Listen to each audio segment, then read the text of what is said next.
touch, feel it, hear and see. The power to touch, feel, hear and see.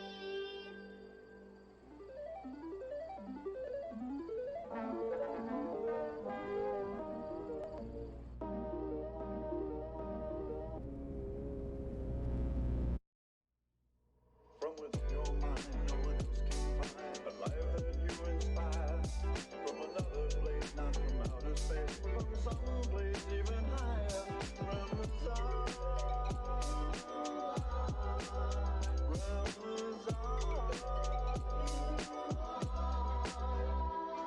I can touch, I can feel, I can hear and see.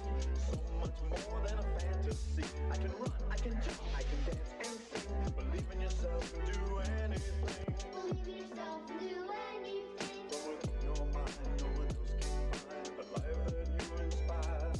From another place, not from outer space, from some place even higher. From the stars,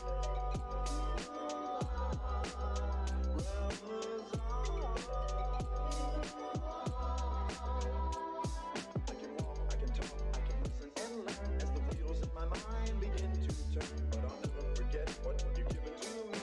The power to touch, feel it, hear and see. The power to touch, feel, hear and see.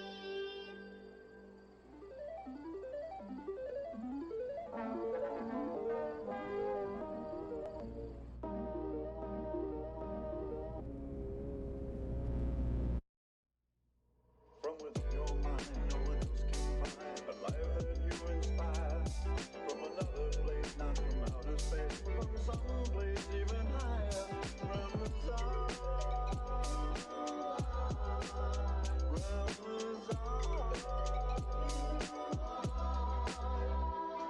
I can touch, I can feel, I can hear and see. So much more than a fantasy. I can run, I can jump, I can dance and sing. Believe in yourself and do anything. Believe in yourself and do anything. From within your mind, no one else can find a life that you inspire. From another place, not from outer space, from some place even higher. From the stars,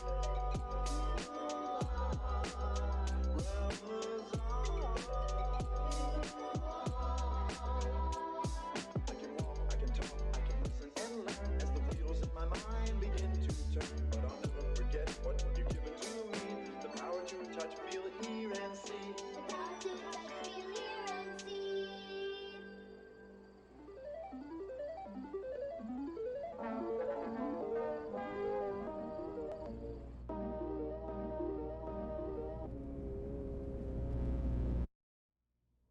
From within your mind, no one else can find a life that you inspire.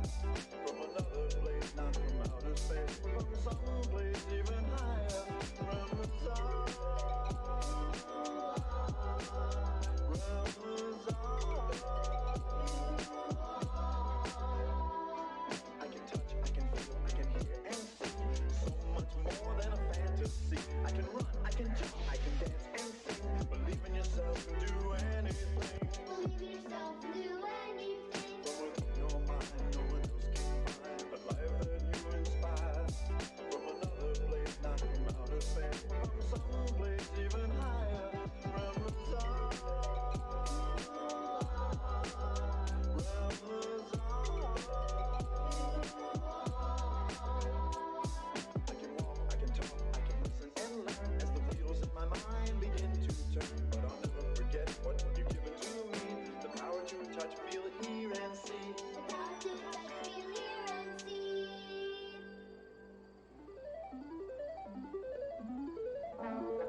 Hi everyone, welcome to another episode of Tinfoil Tuesday. How we all doing? Hope the beginning of your week is going well. I see we're already on a hype train. Thanks everyone for that. Let's see. Annie Kai, thanks for 18 months. That's a sub baby. This sub baby's name will be Laser. Jake Thoney, thanks for 8 months. Says sup gang, you're 1 month away from a sub baby. Gnome Pickles with 100 bits. Bumble Homestead with 100. 200 for the foil. Answer Amazing says, did you see the Hunter Avalone John Doyle debate on gender roles? Also, does Bass FCZ still do content? I did not, though I probably will watch it. And yes, he does. We just haven't covered him lately. Gnome Pickles says, Rem Lazar can see all, hear all, and touch all. Do you truly think such a creature should be wronged or angered? Fennikagami with 50 bits says, just watch Jake cover John Doyle versus Hunter Avalone, which was a debate over whether or not America should return to traditional gender roles. Surprise, surprise, lies a lot and dismisses the genuine harm of traditional gender roles. Hunter does a good job. That's good.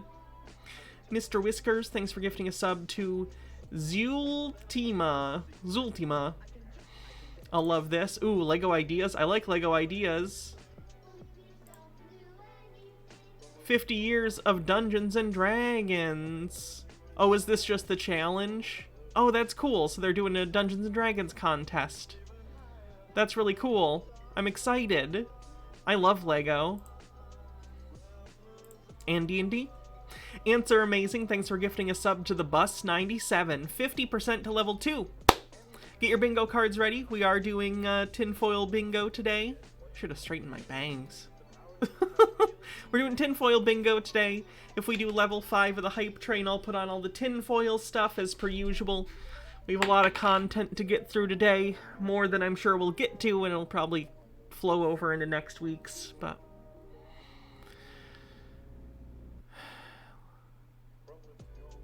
From another place, not from outer space, but from... Where did they do the debate? Was this like on modern day debates or something? I fucking hate modern day debates. Any glitter conspiracies? I wasn't aware there were glitter related conspiracies. Oh, they did it in an actual place, at a college. Gross.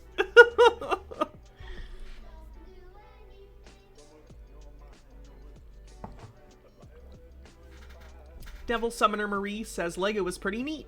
I think the company's vice president is gay. There was an interview with him when the company put out the Pride set. I think so too, I remember that. Answer Amazing with 100 bits says, hello Hannah, how are you? Does Daddy Sume do this? They did the debate at Uncensored America. Or how does Daddy Sume do this? His brain is just broken.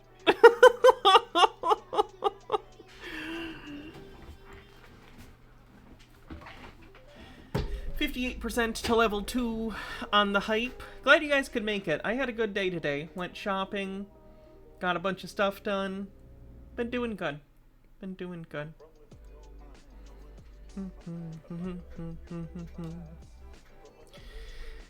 Sume is doing alright, I think. I know he moved semi-recently and started a new job, so maybe he's just been busy. Will I cover Call? His name actually isn't Call anymore. It's A Time for Judgment. Maybe at some point we'll do him. I'm in no hurry to cover that fucking psycho again.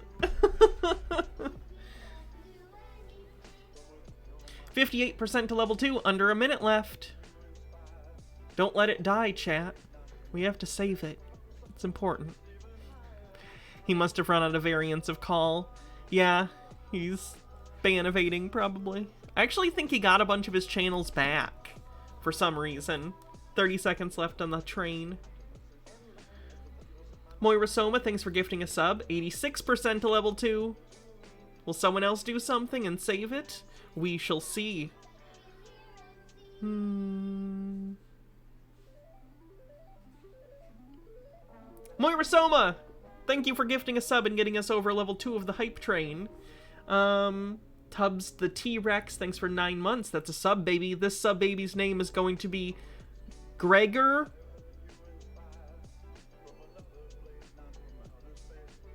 Girldell. Gregor Girldell. Answer Amazing says, Hype Train, do not die. George Takai. Oh my. 64% to level 3. Ferris Hex, thanks for 11 months. Hey Rin, I'm doing good. Had a good day. Life that you inspire from another place, not from outer space, but from some place even higher. Drop the mic. Thanks for gifting 5 tier 1 subs.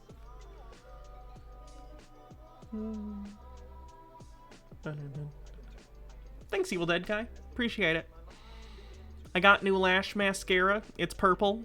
You probably can't see it on camera, but I got some eyeliner too. I'm not very good at it, so the eyeliner didn't go well, but the lash mascara is fine. Gnome Pickles says we just need to find the Quixotic medallion and the hype train will last forever. That'd be nice. Gadri2, thanks for gifting 5 tier 1 subs. Altered Rin says, I'm unsubbed. Ooh, if I may beg for a subby from a generous chatter. I'll always pimp people asking for subs. Annie Kai gives a sub to Rin. Thank you.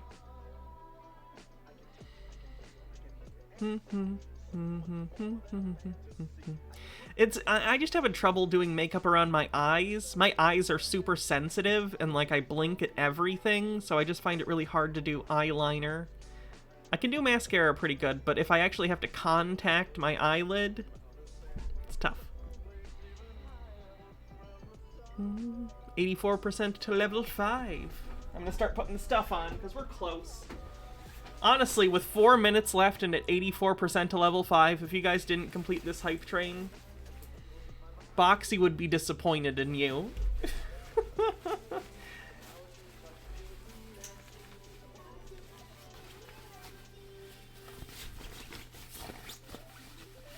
Mr. Whiskers with 50 bits, the hype train in our hearts will last forever. Bumble Homestead says, eye makeup is the damnedest thing. Rin says, I want Hannah to attempt my makeup. I think that would be just a disaster.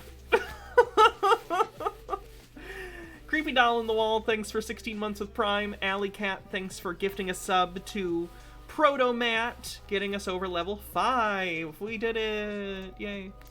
Thanks, everyone. So much of... There's this. I have my crown somewhere.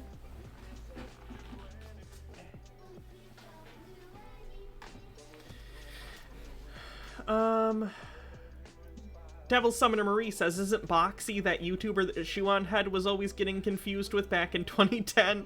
Yes. Answer Amazing says, I had edibles last weekend for my first weed experience. My anxiety dropped away and I was finally able to relax. It's like I had to reset my stress levels. Boxy, what a coincidence, we're in the same place.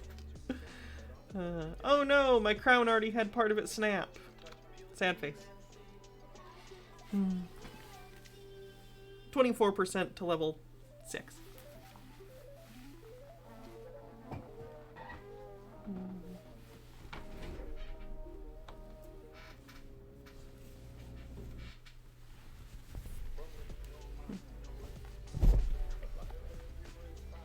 Do you long for a world where only good things happen? Too bad. What's the link?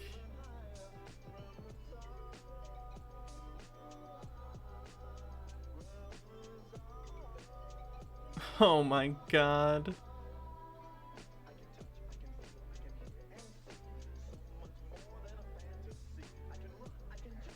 That's very, very strange. 26% to level 6. Let's get this on and we'll get this party started.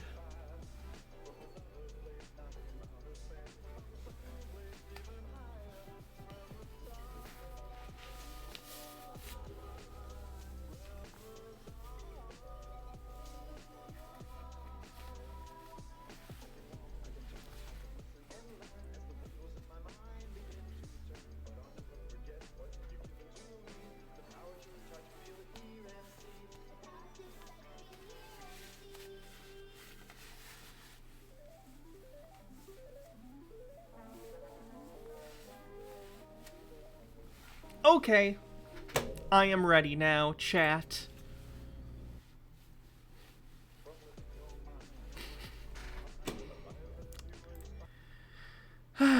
Where are we gonna go first?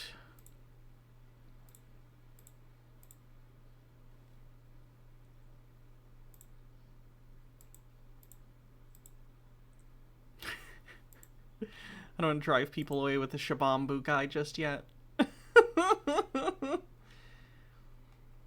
Did I see Jeff Holiday tried one of King Cobra's recipes? I didn't.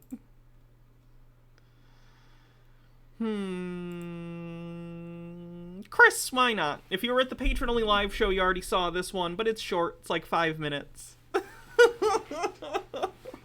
Let's see how Chris is doing. Good morning, good evening, good afternoon, wherever you may be. CC here, Chris, from New York, Westchester County. It's 11/12/22. This date actually is very significant to me. Maybe if you get to know me better, I'll tell you about it. However, today I want to discuss this ball that's been in front of your... I'm sorry, it's quiet. I forgot to turn it up after I switched from the music to this. Gnome Pickle says, now for the countdown I always do on Tinfoil episodes. How many videos until my people are blamed? Because it always comes back to Jews are evil. We apparently are so busy oppressing everyone. Who knows? As much as I look into conspiracy theories, I genuinely don't understand why all the anti-Semitism. I don't get it. I don't know why it always comes back to that. It's fucked up. Your face since preschool. That's right. It's been on every classroom desk. Just like the American flag. To condition Lily loves stuff. Please feel free to explain. Think you live on that. See, the thing that really disturbs me is when you're at that age, you know, when you have an authoritative figure in front of you telling you history and, or you know what, not telling you, preaching history and nonsense, you know, and having this behind them on their desk, it conditions you. It makes you think that you live on this, when in reality you live on a flat plane. This does not exist. This is bullshit. My hype train froze at 0 seconds. Don't know if that's there for everyone. Thanks for the level 5 hype train, everyone. These are lies. Let's go to this little part here. You know, I love this part of this ball. Eternal hype train. It'll just stay up forever. There. Okay. Now, you guys broke it with the hype train. That's pretty rad. I don't understand how gravity can hold trillions and billions and quadrillions of gallons of water inside of it. Gravity, Chris. Gravity is how all the water stays on the Earth. It's how you stay on the Earth. No. And the top scientists can't tell us that either. Gravity. I'm not even a scientist, and I can tell you that. But Malhomestead says there is only hype. Forever. They can't tell us how all of this water is being held in. Gravity. All the way down to the bottom down here. How all of this... Again, the placement of the globe as it exists, the orientation of it is arbitrary. In space, there is no up or down. Australia isn't on the bottom of the Earth. It's in the southern hemisphere, but it's not on the bottom any more than the United States is on the bottom or the top or whatever. It's all on a sphere. In space, there is no up. Meek says, how could CC react if you took him into space and showed him that the Earth was round? He would think that he was on a simulator, probably. Water is being held in. Okay? No, they can't.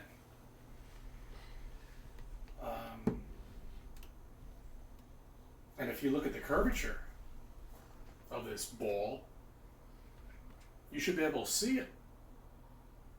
But we can't. We can if you get far enough away, Chris, but you have to get very far away. Us flat earthers don't see a curve. Yeah, because there are no flat earthers who have ever been to space. We see flat land. One of these times, Jeff Bezos must, he's running out of, C-list celebrities to shuttle up into space with him. Maybe take a group of flat earthers? I don't know. In fairness, they don't go that high even for a rocket. They're not going orbital. They just go up and come right back down. It's like a parabolic flight, but might be fun.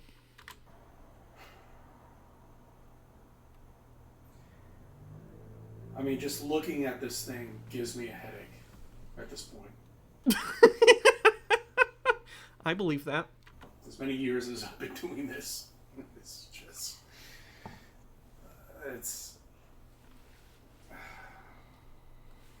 Did he buy a globe specifically for this bit, or did he just have that?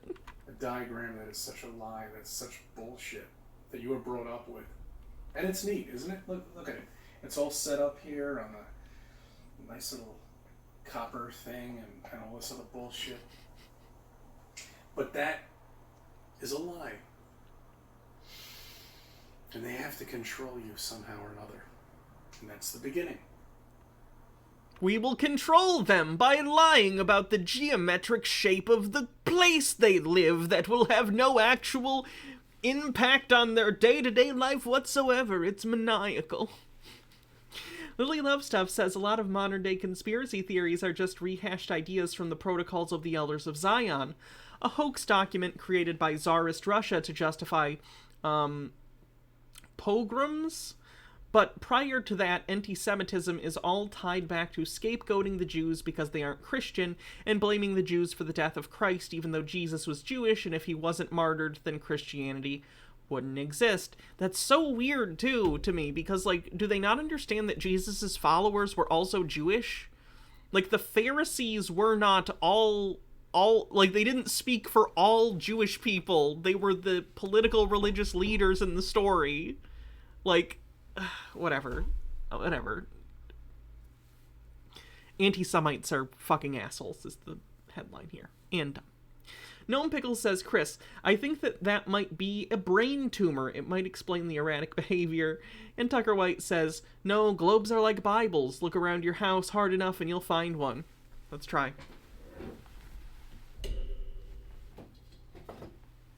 I found one. I also found the Bible you mentioned.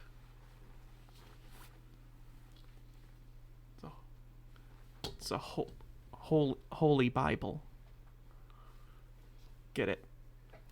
Anyway.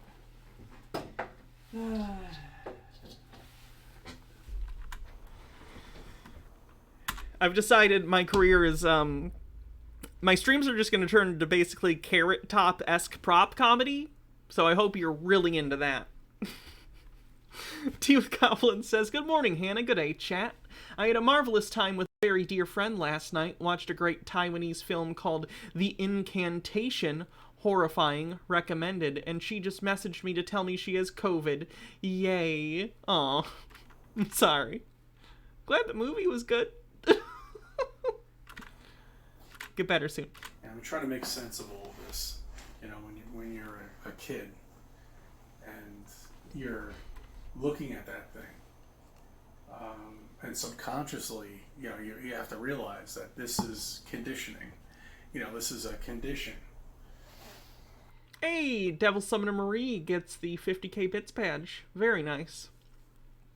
Devil Summoner Marie says, Jews were different than the majority Christian Europeans during the Dark Ages, and since a lot of the Jewish communities had more strict social and religious rules about cleanliness, they didn't suffer from plagues as much. So the conspiracy of blood libel was born. This conspiracy has mutated a lot over the years, and the underlying paranoia in these communities has led to new conspiracies, etc. Human beings are so stupid. We're so dumb. We're so dumb. This is a lie. Okay. It's in all the movies. Wow, every movie has a globe? Alright, let's name... Chat, start naming random movies, and I'll tell you if there's a globe in them. It's in all the videos. I don't think most movies have a globe. It's in... Jurassic Park. There's a map in Jurassic Park, but there is not a globe in Jurassic Park, except at the beginning, the Universal logo, but that doesn't count. It's not actually part of the movie. There's not a globe in the first Child's Play, however, there is a globe in Child's Play 2, because there's a scene in a schoolroom where Chucky murders a teacher with a yardstick. There is no globe in Hereditary. Haven't seen Antichrist. There's not a globe in Finding Nemo. There might be one in Finding Nemo in Finding Dory. Lord of the Rings, definitely no. Bride of Frankenstein, no. Haven't seen Casablanca. Haven't seen The Hobbit. Haven't seen Powder. Don't know about Lilo and Stitch. I don't think there is in Titanic. I don't think there's one in Equilibrium either. It's not one in Back to the Future. I'm trying to think in Doctor Strange. There might be one in The Sanctum. I'm not positive, though. There is one in Gremlins 2, because Clamp Tower, the statue outside of Clamp Tower, is a globe being clamped by a clamp, because the Trump satire character's last name is Clamp. Okay, that's enough. That's enough globe facts. And everything. This big fucking lie. To make you think you're going to outer space, to make you think maybe if you become an astronaut, you might colonize Mars. Or become a senator. Lily Lovestuff says, you want to really get confused, look into British Israelism. My mom was in a cult that subscribed to it. I heard that shit as a 10-year-old, combined with their anti-miscegenation, note, I'm black and white, and my mom's white with 5 mixed kids, looked around and was like, oh god, y'all are crazy, voiced it, and that's how I was banned from my mom's house as an 11-year-old because of my mom's cult. Holy fucking shit. I'm sorry. That's fucked up. Other planets. But the seriousness is that they have lied to you. And it's all bullshit. We've only dug down 8.5 miles. We don't know what any of the layers are of what we live on, what you stand on right now. We don't know what the gravity is, how gravity works. If they did, we'd have anti-grav cars all over the place. Understanding how something works doesn't inherently mean that you can use your understanding to develop something like anti-gravity cars. Like, it's possible that we could understand... Gravity is a thing that we're like, why does it do it? And it kind of comes down to it just does. It's space... Mass creates bends in space-time that cause a tendency to fall towards the massive objects in 3 dimensions, right? Why? I don't know. A physicist could probably explain better, but at the end of the day, sometimes it's just... That's the way it be. It do be like that sometimes. Just because you understand gravity doesn't mean you have the capability of creating anti-gravity.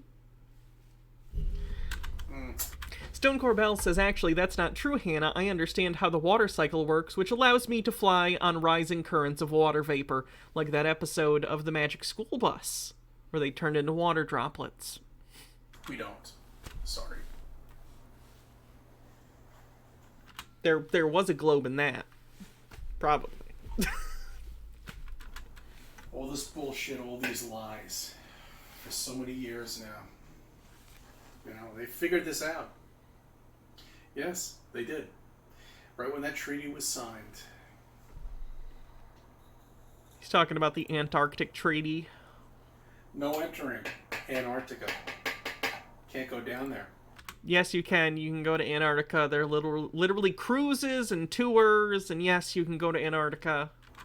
There are people who have gotten special, like, permits to traverse the entirety of the continent for, like, world record attempts. There have been people who, on dog sled, have made their way across, you know, the entire, like, middle of Antarctica from one side to the other.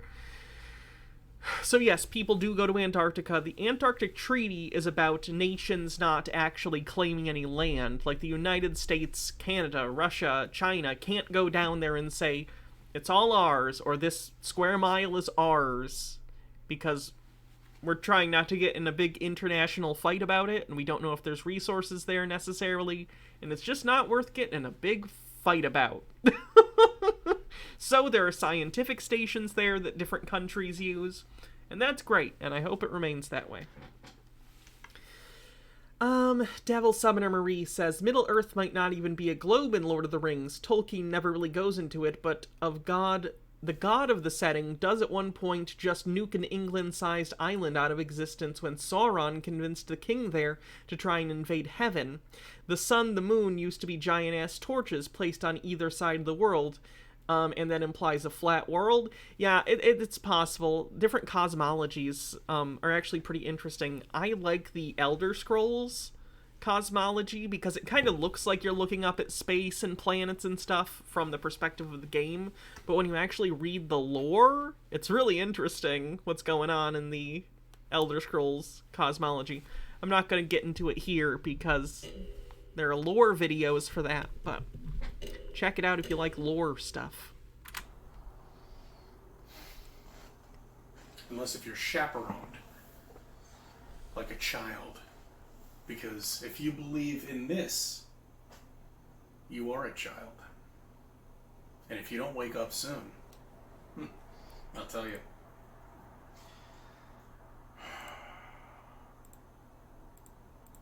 What a pathetic display. Anyway, I thank you for subbing. I thank you for viewing my videos and letting me be a part of your life. God, I think that whole video, all we got on the bingo card was Flat Earth. Chris was not feeling rambunctious today, apparently. I think Flat Earth's on page 2 of this. Tea with Goblin says... One sec. Tea with Goblin says, friend of mine is a nude model and burlesque performer. She went through a messy divorce and went, fuck it, I'm gonna see penguins and shake my titties at a glacier. So she did a nudie run wearing only boots, greatly amused fellow tourists. The wildlife was indifferent. Oh, that's fun. Flat Earth on the bingo card.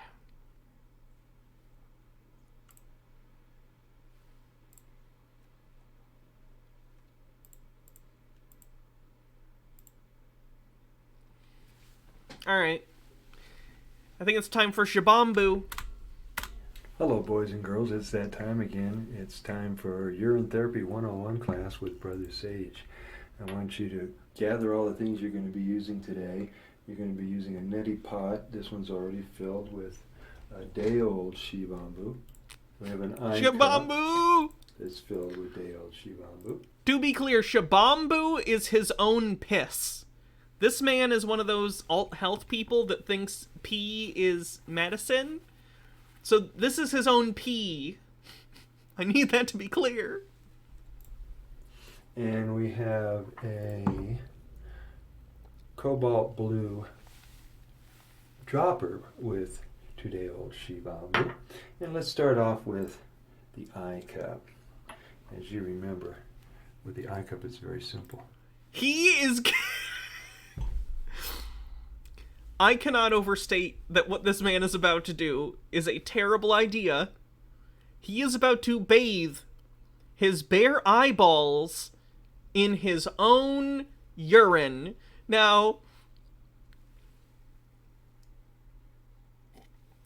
I don't know who needs to hear this.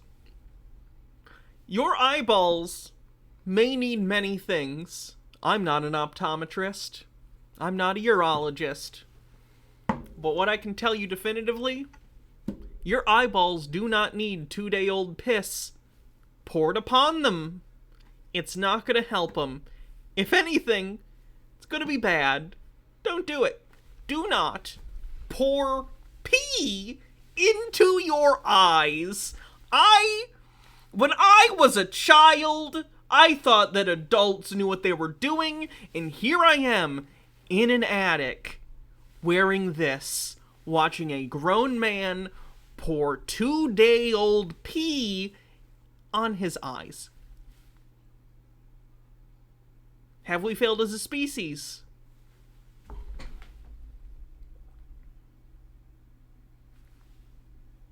Yes. Put it up to your eye, get that suction going, blink about 7 or 8 times. And Oh God, he's blinking! He's blinking it into his... He's gonna have urine on his optic nerve! Open for 2 minutes. 1, 2, 3, 4, 5, 6, 7, 8. Okay. Oops, it's dripping on me. I guess that's just all perfect. Alright, I can see still a floater going on in here. Okay, boom. We're done with that eye. The stuff that drips, massage your face with them. That's the way. Oh yeah. You ever see someone in a supermarket and you smell them and you're like, oh man, this person smells like piss? Well, you may have just found one of his subscribers. Gnome Pickles says, well, humanity had a good run. Let's see how the raccoons do now.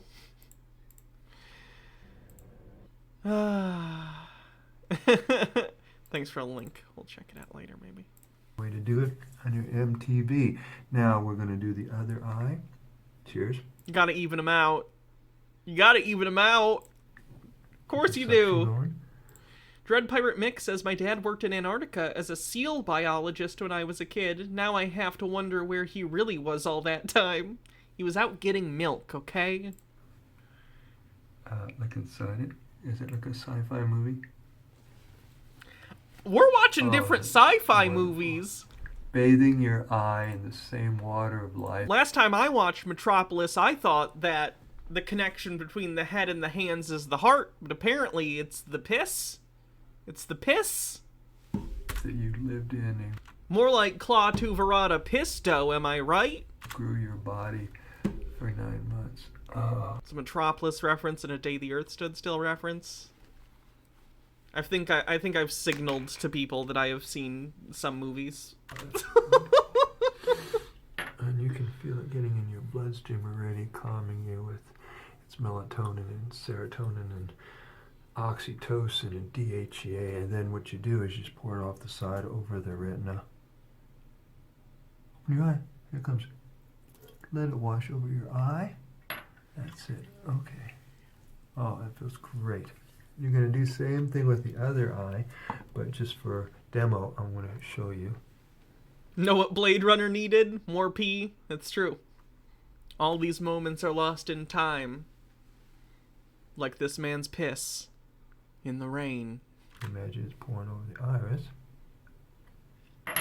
R.I.P. Rutger Hauer. What the heck? Rutger Hauer dead? Let's get some in there. He's probably alive. Demonstration. Jitara says, and Paul looked upon the man using his own urine as medicine and said to him, could you not? Book of Paul. Dude, that's gross 110. It's not complete unless you do both eyes. Okay, so in order to do this, I have to switch the camera over to do the other eye. Oh, that is wonderful. Oh my God, an eye bath. Oh.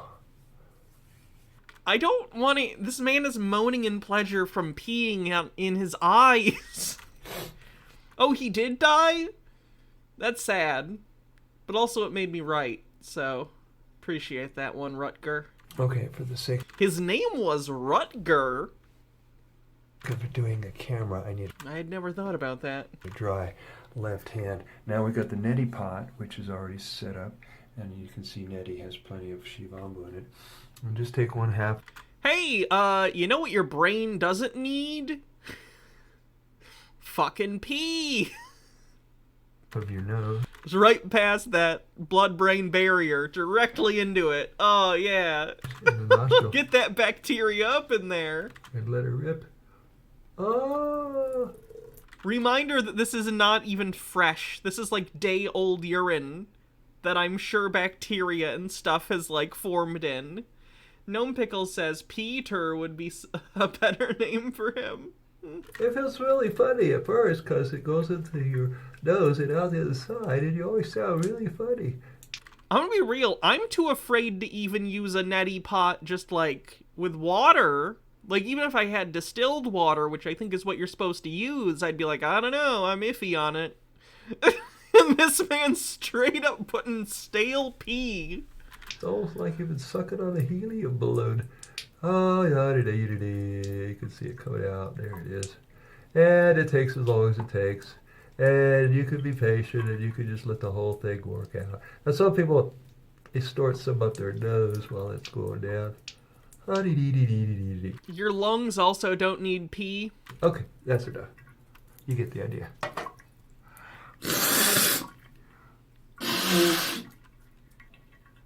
There may be some mucus in there, so pour it all out. The last thing we're going to do is the eardrops. Oh, Mr. Whiskers says Shabambu, it's got what plants crave. It's the electrolytes. All right, hold on. We got to open up the bottle. This is totally unprofessional, and so what? And tilt your head back. Pour it in.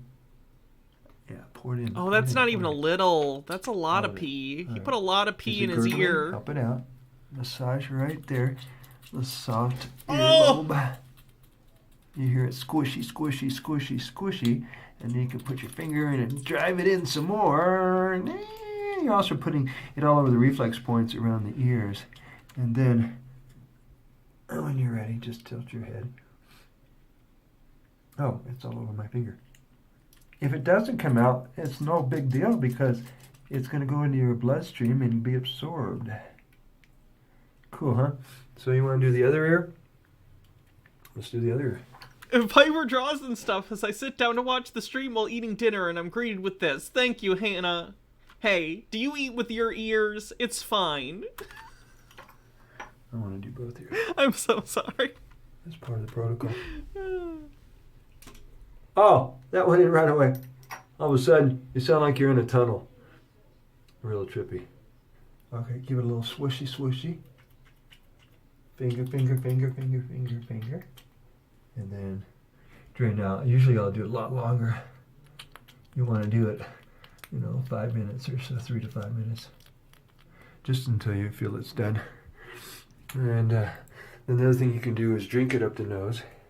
I wouldn't do it once or twice on camera.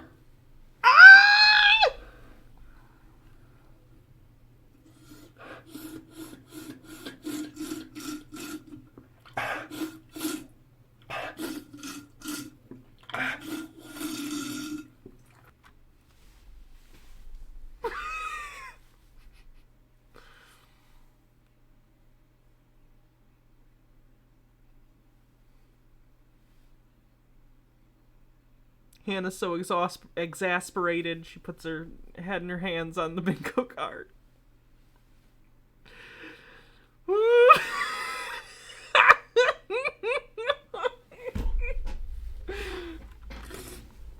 No, keep going. I'm still a novice at the nose drinker thing.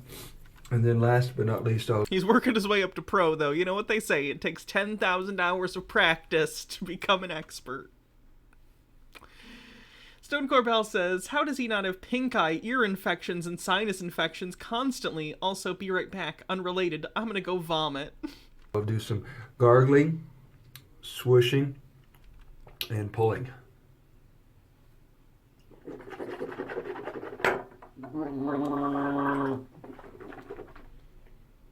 For me as a sign. Okay, that's copy. That's the end of the video. I've even reached my limit. Jesus Christ. It's so fucking bad. Why do I choose to show these things? I'm so sorry. It's so bad. Okay.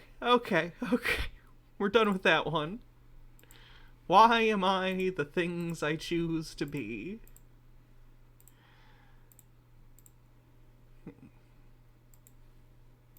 The secret of the world government in the Void Century. There was a kingdom, which is an advanced kingdom with... What this text says over him, it says, it's amazing how the manga One Piece, especially in the latest chapter, 1066, is so close to the reality of the real world, resets, ancient futuristic kingdoms, void century, and the forbidden 1,000 years, and the world government and what they forbid to the current humanity. Epic One Piece, and I wonder how the mangaka Ichiro Oda managed to get his ideas, because it's impossible to come up with such a good story just by writing normal manga. Futuristic technology, that's the way we would say it, futuristic technology, but that was in the ancient times. That's why the expression So what he's saying is the One Piece is real? nothing new under the sun. 20 nations formed an alliance to fight against that I mean, I don't know anime things. What? kingdom. They went into a war and they defeated the kingdom and they erased it from history. And then those 20 nations, they formed the world government. And the world government punishes you. Artemis8192 with 23 months says, "Hey Hannah, happy 23 months. Here's a quote from a Sargon video I watched, Hi, that I find unreasonably funny. Said incredulously, the left thinks that countries are like containers for people, and we should fill them up with as many people as we can." Sekhmet the Wise with 200 says, "One Piece is trash and I will die on this hill." Even if you dare to just bring up the erased history of the void century of that kingdom. But there was one island, one nation island called Ohara, with one archaeologist that attracted, because he was so intelligent. Are they still making new, like, anime One Piece? Because I know the manga's still ongoing, right? Like, have they caught up yet to the manga?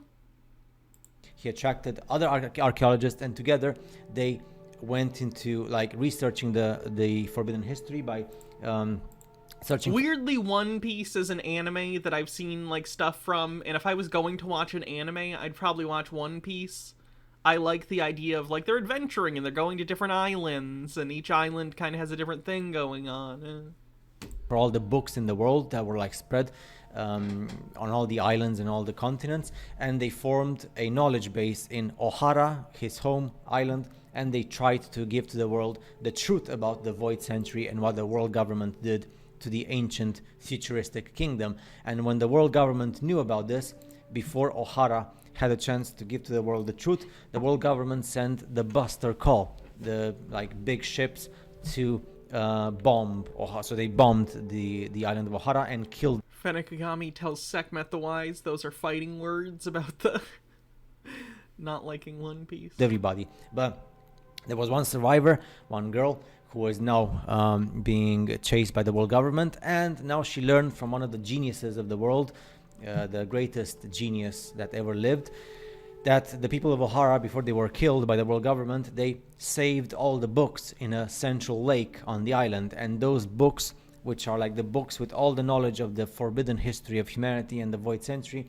they were saved afterwards by the giants who live in... Giants on the bingo card. I'm going to say giants, word salad, at least those two right now. Sekhmet says, "You will lose. Hands down, One Piece has no consequence, no threat. The heroes win all the time. It's trash." Oh god, can I not moderate your anime debate? Actually, you know what? If you want to keep giving me bits, I'll moderate. Mr. Whiskers says, "One Piece is a fun show, and yes, it's still ongoing." a faraway island or in the forbidden continent, and those giants, this doctor genius, he saw what those giants did, how they saved the books. So then he went to the giant islands. Giants are a real race in One Piece, so does it really count? Yes, because he thinks giants are real too. I've watched this guy before. The giant nation, and the giant captain or the giant leader allowed him to research every single one of those books, and that's how the knowledge of the void century is still in place, thanks to this doctor that was allowed to research the books by the giants. Also, and the fact that this doctor, who is a genius, does work for the world government, but he doesn't agree with the world government. And Gnome Pickle says there's no debate because the perfect anime, Shin-chan, exists. he is a friend of the leader of the Revolutionary Army, who wants to defeat the world government for the terror that they did during the last years. And this leader actually began to be the leader of the Revolutionary Army because of what the world government did to O'Hara, the land that wanted to give the world the truth about the Void Century. So all this stuff is in the super awesome, mega amazing manga, which is also an amazing anime, One Piece. And I love One Piece. It's been like almost 20 years since I'm watching the anime, and also now I'm like reading the manga, and I'm like at the very latest chapter, which is 1066. I enjoy it so much. It's an anime. Lily Love Stuff says most shonen is trash. It's just popular because it's meant for young boys, and they're the lowest of consumers. Grow up and read some seinen, shoujo, or josei. I'm not getting into the fucking manga turf war. I could not care less. I could not care less. I don't know what any of those words mean. The only manga I've ever read is Junji Ito, and I enjoy that. Anime that's created by Eiichiro Oda. It came out in the 90s.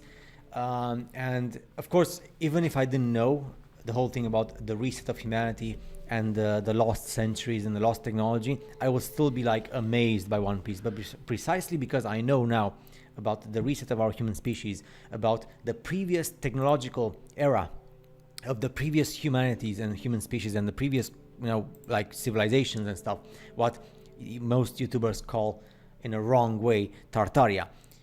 My wonders right now, because of all this knowing, all this knowledge that I gathered in the last 3 to 4 years, now when I read One Piece, my question is, how the heck is this mangaka, so the comic, so comic he thinks creator, One Piece is real. Like, unironically, he thinks One Piece is a depiction of how things really are. One Piece is like a Japanese comic, right? They're called manga, and the creator is called mangaka. How the heck does this mangaka Eiichiro Oda knows about all this? Where does he get his information from, or like the inspiration? Because literally, and not just like this chapter, but like the whole of One Piece is built around pretty much this whole thing about, hey, our human species is not allowed to know the truth about the reset, about the lost centuries, even the 1,000 lost years, what we call the Middle Ages. And in those 1,000 years, there's like a special century as well, if you study the knowledge that we still have here and there. So it's amazing. So yeah, it's like one of those things, like I enjoyed the anime, I enjoyed the manga, I would enjoy it anyway, but because when reading this chapter and now making the connection with all the other chapters, it's literally the same thing as this whole thing about the reset, the wrongfully understood Tartaria, and the mud floods and the Tartaria, mud flood, bingo card. Andy Pretzel says, for the meme, the One Piece is real! And Mike Max says, One Piece also has a trans character, like this character, who can use hormones to change people's gender. That's cool. KBS says, it's that time again. Oh, yeah. Is this about anime? No! Anime! You know what? Okay. Anime fans are some of the only fans in the world that if you say, I don't like blank, every single one takes it as a moment to be like, oh, but have you seen this anime? Watch this anime, it's so good. No! No! I said what I said. I don't like anime. Stop trying to recommend me anime. How hard is this to understand? Like, if someone says to me, I don't like Marvel movies, I don't go, but have you seen Infinity War? I would never come up to you and be like, but have you seen Thor Ragnarok? Like, if you don't like it, you don't like it. It's fine. It's okay for people to not like things you like. I'm not telling you you're fucking wrong for liking anime. I just don't like it. Imagine if I said I don't like sports and everyone was like, but have you seen football? Yes, I don't like it. I've also had people tell me they don't like cartoons, and that's also fine. So someone who's saying that is like saying I don't like cartoons. I literally know people who do not like cartoons, and that is fine. Daddy Sume says Hannah and her boomer takes. Yeah, I'm a fucking boomer because I don't like anime. Yep, you got it. Yep, big boomer. I don't want you to think that it's like I'm mad at you. I'm not. I'm just like every time, everyone's like anime, anime, anime, anime, anime, anime, anime, anime, anime, anime, anime. I'm not into anime, guys. I get you guys like anime. Not everyone's gonna like anime. Here's the link if you want to ever use this as a meme. I think it's so goddamn funny. And it only has 638 views. It deserves so much more.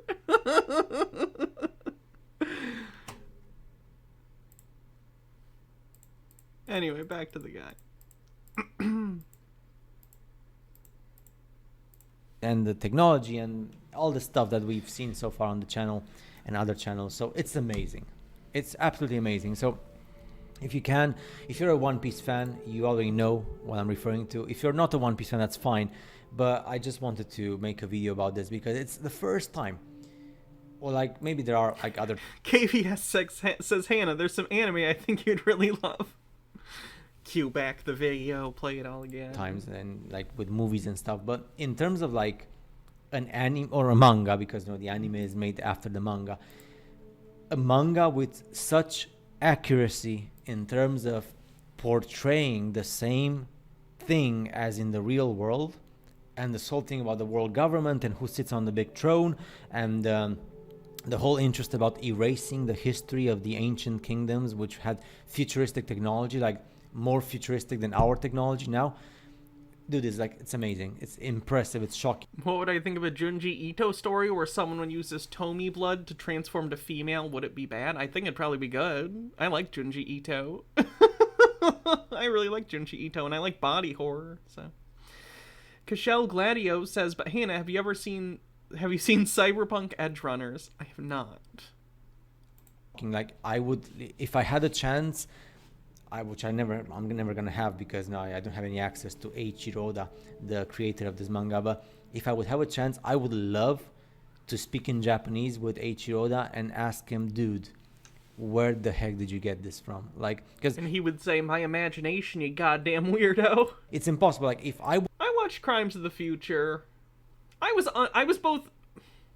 underwhelmed because it felt like I can certainly tell that Cronenberg has things to say about pollution and humanity and art and how we express it and repression.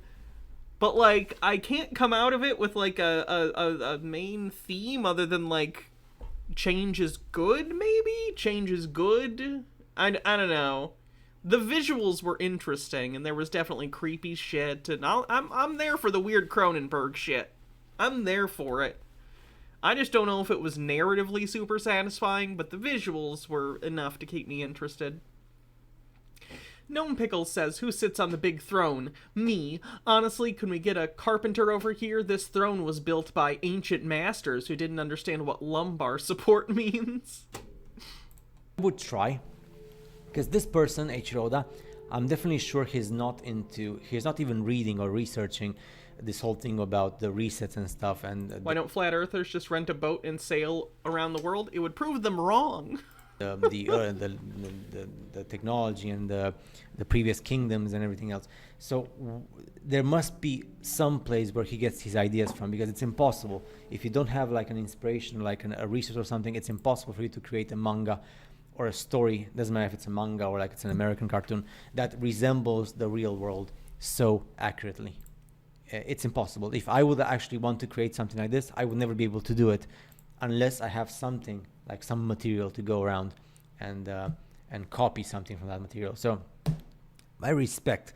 Like, all of a sudden One Piece was like super I've not seen The Ring versus The Grudge. amazing, 10 out of 10, like, definitely, and now it's like beyond 10, like beyond legendary. So I'm really curious to see how the story unfolds and what other like things that he's gonna put into the manga which resemble in a similar way the reality of our reset world. So see you next time.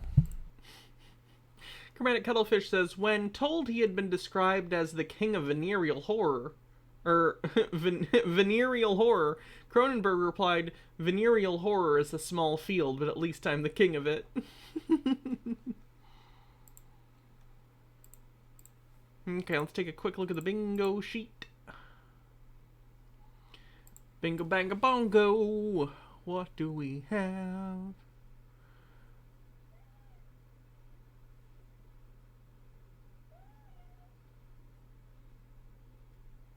Giants.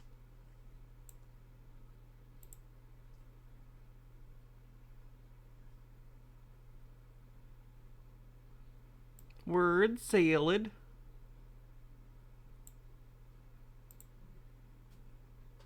Predictive programming for the One Piece thing.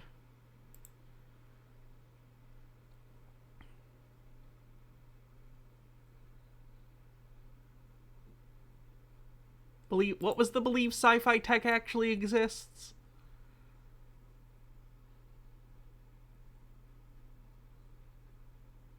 Not 53, because he didn't say it.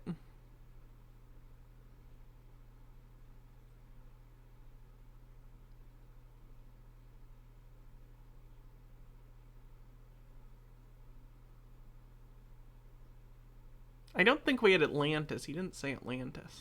He said Tartaria, but that's a different thing. At least I think he said Tartaria.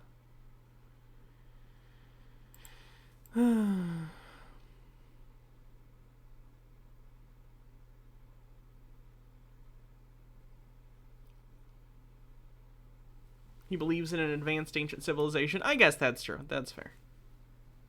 Tartaria.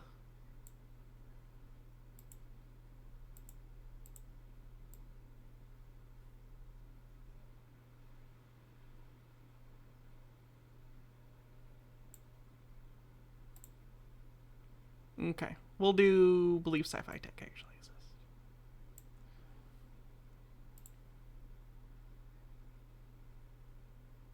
And Hannah's exasperated. Okie dokie. That should be good.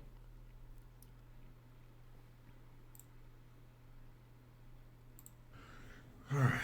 Good morning, everybody. So, what do we got going on? So, a lot more is coming out about this whole FTX situation, the money laundering through Ukraine. That's being exposed further. For those who don't know, the QAnon types and other conspiracy theorists, if you're a right-wing conspiracy theorist, they're freaking out about the FTX situation right now.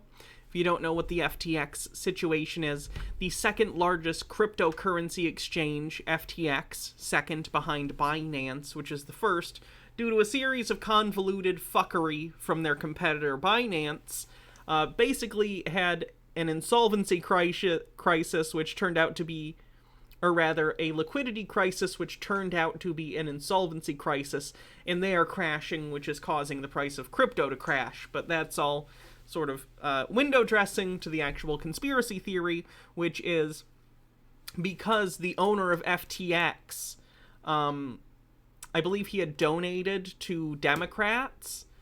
Q people are saying that this was somehow a coordinated effort by Democrats to steal crypto people's money, even though it's not. That guy was just an asshole and also supported Democrats.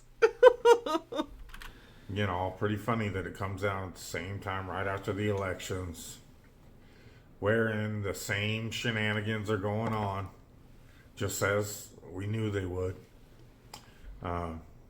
Just as the video I did explaining they would conveniently got yanked down for COVID misinformation, even though it had absolutely nothing to do with COVID.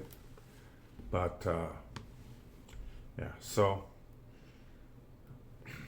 again, two narratives playing out. Neither, not a one of them, is good for you or good for me. I would suggest you avoid both like the plague. Just because I report on and am making people aware that the Q narrative, as annoying as it may be, as the boy crying wolf-ish as it may be, it's still alive and still out there. It is just an extension of the same two-party illusion that's been going on forever. But to pretend or act like the world today is the same as it was 20 years ago, 30 years ago, is pretty naive. So, do I... Chromatic Culture says, like the coronavirus plague, Mr. Pratt. I know for absolute certain that this is the end times playing out. Wow, you're the first person to ever say that in human history. No one's ever made false claims about it being the end of the world before. The book of Revelation playing out? No. I've said many times, these demons know the Bible as well as we do. They could simply be using it as a playbook to make people think it's the end times. Do I know? No. What do I know? This is the first time in absolute known recorded history that we've had things like the internet, AI. There's a lot of things in play that haven't been in play before that could very easily distinguish this time from previous times of people saying the end times were here. So I take that into consideration in my discernment of the times. Signs and symbols. That's all I'm looking for. Because I may inform people about both narratives. Doesn't mean I support either. And I'm damn certainly not anxious for either to unfold. Because we got the Great Reset agenda. I don't think anyone paying attention that loves freedom is anxious for that agenda to take over. And then you got the Great Awakening agenda. There are many duped followers of said agenda that are very anxious for it to happen. Me, not so much.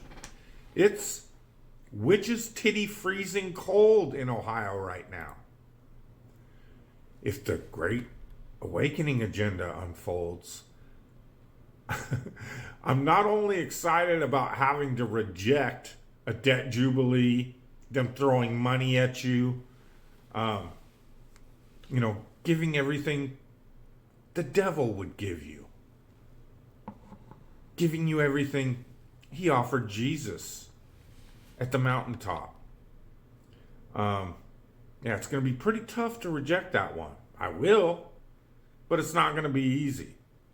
And if you think you've been persecuted now, we've seen how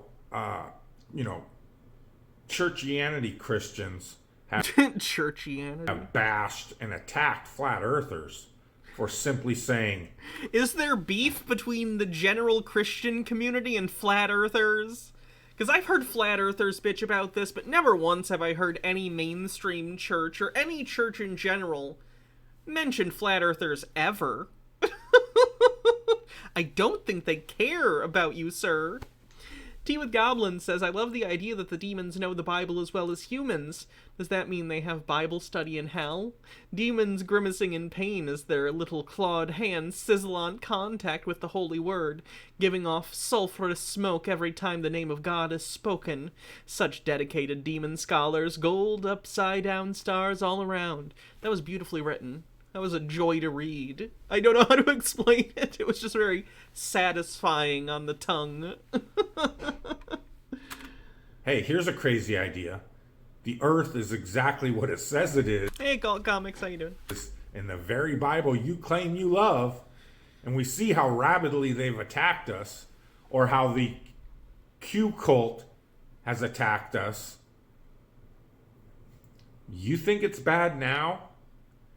You think you're ostracized now? Wait until the Great Awakening unfolds, if it unfolds. I am of the opinion, if this is the end times, it certainly makes much more sense that the world would worship the second beast. We've all been aware of the Dark World Order. It's been ruling for a long time. But when the false light, golden age, age of Aquarius, New World Order, if it takes over, it would certainly... So he thinks there are competing New World Orders. That's interesting. New World Order on the bingo card, if we have that. Even the leftists, again, I don't know how many times I've pointed out. You think the psycho-leftists are going to be like, no, we don't want your debt forgiveness. We don't want all the money you're throwing at us. We don't want you returning the power to the people. I mean, it's just, of the two narratives, it's the one that makes more sense in correlation to the book of Revelation. So that's all I'm doing. Don't get it twisted that I support or encourage people to support either narrative. It's the same old thing. It's always been in the truth movement. You inform. He's somehow the worst of both. He's like a weird centrist conspiracy theorist. Is that a fucking thing? He's both sidesing different conspiracy theories. Inform people of something, and people immediately brain glitch out and think you're backing it and supporting it. Not a chance. So, I'm not sitting around waiting for either to occur because I'm not anxious. If the Great Awakening unfolds, I'm going to have to head for the hills and try to survive as long as I can until things happen. As I said, it's cold as all get out here in Ohio. Think I'm anxious for that? Not a chance. I'm anxious to get it all over with. I'm done with the world and the deceived all wrapped up in it. But again, don't think I'm supporting or anxious for either to happen. So we got Trump's, big announcement. Cult Comics says it's not the left or the right, it's the whole reptilian, vampire, authoritarian, New World Order, globalist bird that's rotten. Tonight. We'll see what that's all about. Either he's running, he's going to try to... Oh yeah, in 2 hours Donald Trump is doing his announcement that he's presumably running in 2024. That's going to be a shit show. Hi, honey.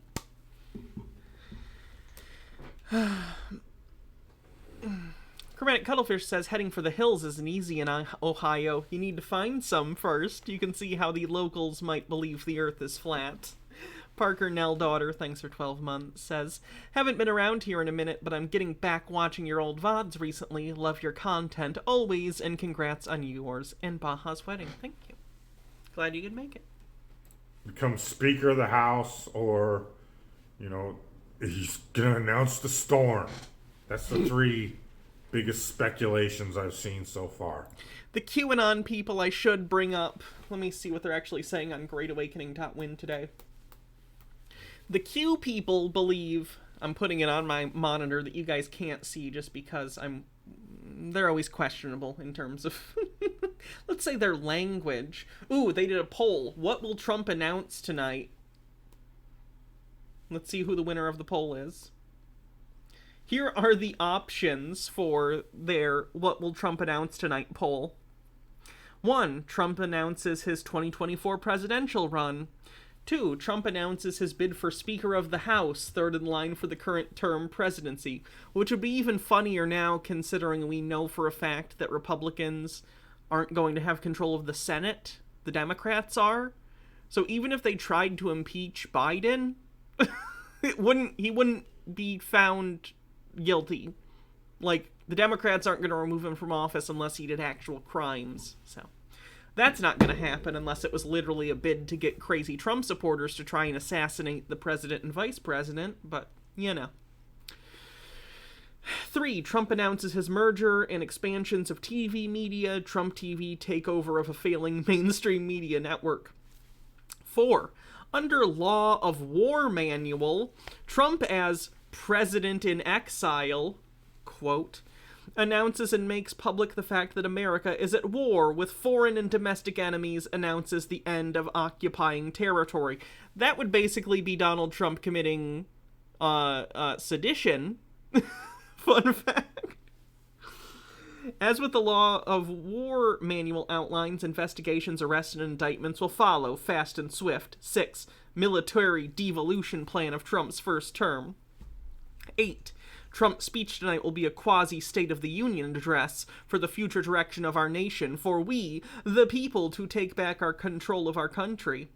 9. Trump will announce a new political party, America First or MAGA Party. 10. Trump highlights the midterm election results of his endorsed candidates. That would be not good for him, but okay. 11. Pence will not be present at Mar-a-Lago. Wonder if DeSantis will be present. 12. Trump will expose the party divide pushed by rhinos wanting to keep control of the criminal syndicate mafia-like in Washington, D.C. Jesus Christ. Let me see if I can find the results of the poll. Oh, that's still ongoing. Wait, why would it still be ongoing? It's almost time for the thing in 2 hours. They're running a smooth ship over there on GreatAwakening.win. Let's see what else they have to say about the Trump thing.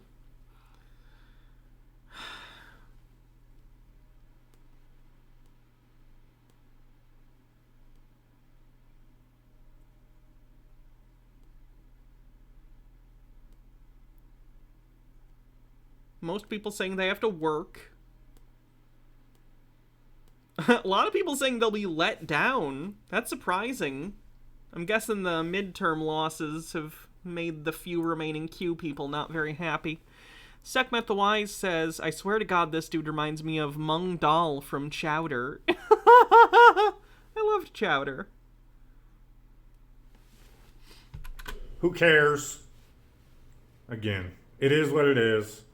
You know, for all I know, I've said, for all I know, we could have to go through this crap another 2 years for the election cycle. I'm damn sure not looking forward to that, but it is what it is.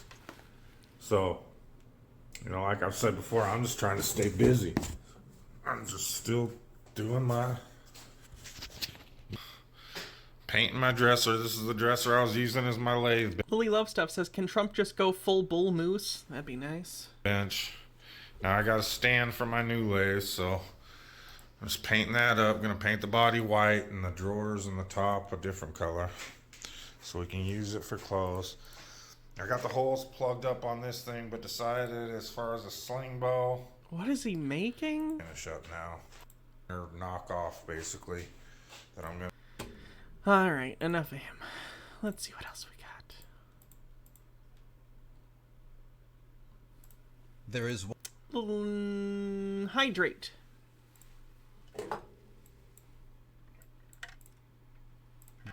D-Nichus, thanks for 8 months, says, is that a Borderlands weapon?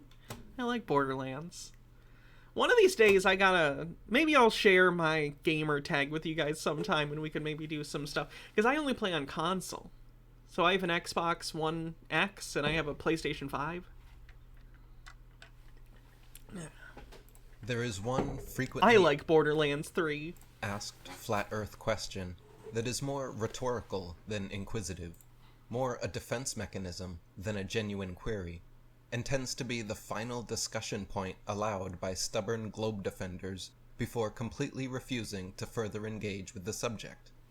Regardless of the answer you provide, no matter how articulately and convincingly you argue, after asking this question, they will almost always throw their hands up and claim the entire pursuit of truth to be futile. This final flat earth FAQ, formulated one of several ways, is, so what if the earth is flat? Why is flat earth important? Why does the shape of the earth even matter? What difference does it make to my life? And my personal favorite, I still have to get up and go to work in the morning, so why should I care? I think these people are trying to articulate a larger point of, more or less, why would this be what they use to lie to people about? What is the practical application of lying to people about the shape of the earth? And usually flat earthers will say something along the lines of, specifically if they're religious, they will usually say, well, they're trying to hide the divine creation of God from you. If that's the case, it's a really stupid plan because most people are religious. Christianity is the #1 religion in the world. So if they were attempting to make people non-religious, they've done a terrible job. When a globe defender reaches this point, it is basically a Hail Mary, white flag, full retreat, surrender, admitting that anything short of winning the lottery is unimportant to them, because that is... No, I think it's a question about the motives of the people you are blaming for a global conspiracy. Motive's kind of a big deal. Briar Rose says, have you played Destiny 2? No, I tried to play the first Destiny when it came out, and I just wasn't into it. Never liked it. Sarah's really into Destiny. I don't know. I just never got into it. literally the only thing that could fulfill such a ridiculous prerequisite. If the flat earth revelation doesn't somehow make them an overnight millionaire, they don't want to hear about it. Imagine if your friends or family said this about any other subject you tried discussing with them. The Poetic Fox thinks for 20 months. For example, suppose your spouse cheated on you, and when you tried to talk about it with your best friend, they responded by saying, regardless of whether or not you were lied to, I still have to get up and go to work in the morning. The difference is if you told that to your friend, they'd probably believe you. If you tell them the earth is flat, they just think you're crazy. Gnome Pickles says, muted stream to take over one of my agent's calls because dude wanted a manager, and he started in on racial slurs within 10 seconds. A new record. Silly racist. No money for you. Fuck that guy. So it doesn't matter to me. It is absolutely rude and completely ridiculous to require someone to relieve you of your need for employment to be deserving of discussion. So then, why does it matter what... Again, I think he missed the entire point of the point, which is, if what you're saying is true, what is the point? shape the Earth is? Why should anyone care whether Earth is a level, motionless plane, or a tilting, wobbling, spinning space ball? Firstly, the thing of crucial importance is the lie, not the shape. The lie of heliocentrism is one of the most insidious lies imaginable, uprooting people's common sense and lived experience, and replacing them with unproven theories and explanations from supposed experts. Heliocentrism has been definitively proven many times. We've been into space. We have literally been in space. When children are indoctrinated from an early age to a... Children being told anything I don't like is indoctrination. I'm hoping this hot take burns itself out soon, because holy shit, all the, indoctrination groomer shit is so fucking obnoxious. Do I think he's missing it on accident or on purpose? On accident. I think his brain genuinely isn't allowing him to approach the question. ...and the evidence of their senses in favor of this nonsensical globe model, a schism occurs in their psyche, where they are no longer able to trust their own senses and experience, and instead must trust information completely contrary to it, presented by perceived authority figures. This is incredibly deceitful and disempowering to the individual, to teach such a singular false cosmology. Except it's true, and it makes sense to teach children about the reality of the world in which we live. Overthought says, unproven theories aren't things, that's a hypothesis. This has been my TED Talk. And the result is humanity has become just like the slaves in Plato's... Doesn't understand how science works on the bingo card. Mostly from his fundamental misunderstanding of where we even get scientific conclusions of. He doesn't seem to understand why the conclusion that scientists have reached is that the Earth is round. He just thinks it's dogmatic. So it doesn't understand science on the bingo card. Allegory of the cave. Once a child is convinced that they cannot trust the evidence of their senses, they become forever thereafter chained inside Plato's cave. Unable to see the outside world as it actually is, the child is condemned to a life of watching shadows cast on the wall by Plato's puppet masters. Teaching this false, nihilistic, materialistic cosmology as absolute truth is psychologically traumatizing and spiritually devastating, causing believers to lose faith in anything beyond the material world. The result is a cultish following of scientism, the veritable New World religion. Yeah, that's definitely doesn't understand how science works on the bingo card. Complete with the creation and destruction. Guys, I like Plato's allegory of the cave as much as the next gal, but I'll be honest, everyone's fucking heard it. That's not even Psych 101. That's like the first day of Psych 101 is them going over that. We get it. You're always locked into your perspective. We understand that as a fundamental of philosophy, that people's perceptions are going to shape their reality. We get it. We understand. You're not a genius for bringing this up. I learned this shit in high school. Stone Corbell says, this is so annoying. Many things can't be detected by senses. You can't see DNA or cells with your eyes. You can't see wind currents. You can't see magnetic fields. Just look at the ground. It looks flat. They're trying to make it so we can't trust our eyes. Just a fundamental rejection of reality. Yeah, it's very frustrating that they don't understand that observation doesn't mean just direct observation with your eyeballs. You can observe things using tools. Also, the whole thing with the allegory of Plato's allegory of the cave. Just because we understand that you can be manipulated by your perceptions does not inherently mean that NASA is doing that. You still have to prove that, which they have not. I think that's why they spend time on stuff like that. Like, did you know you can be tricked about things that you're really certain about? Like, yes, we know. We know. Now explain why you actually think that this particular specific thing is being lied about. Story, prophets and prophecies, yet without any purpose or higher power. So-called scientists have become the new priestly class, with educations and explanations supposedly so advanced that us neophytes have no choice but to blindly believe them. This then becomes fertile ground for further deceptions. Man, they have such a hate boner for all science communicators. Sorry, Chromatic Cuttlefish. Chromatic Cuttlefish said, I've been to Antarctica in the summer and seen 24 hours of daylight, so even by his stupid argument, I refute Dubé's BS with evidence of my own senses so he can suck my tentacles. As people uprooted from their true foundations and given false bearings can be led anywhere. So why does the shape of the earth matter? Again, it's not about the shape. It's about the lie. The fact that humanity has been completely deceived for the better part of 5 centuries regarding something so fundamental and foundational as where we live and where we came from makes the heliocentric globe model the greatest and most successful hoax in human history. Chitara says, I know that many of us here know this already, but I just want to reiterate that humans hypothesized the Earth was round in the 5th century BCE, and we proved that it was round in the 3rd century BC. It's not a New World thing that scientists have suddenly clung to. That's interesting that you used BCE and BC. That's interesting. I don't see people mix those often. To fool nearly the entirety of humanity for multiple generations. Did I ever tell you guys that I used BCE and CE in a paper once in high school? And, oh, you're fine.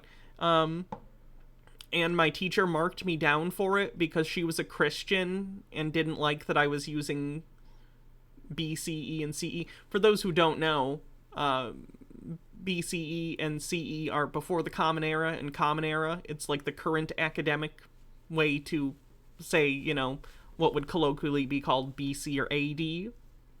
Anyway, that was stupid. Did I go to a Christian school? Not at that point. I did in my earlier, but this was high school. I didn't go to a Christian high school. She was just a bitch. Stripping people of their common sense and replacing it with carefully crafted lies. She argued with a kid in class once about evolution, too. Let me remind you, she was an English teacher. This wasn't even a science class.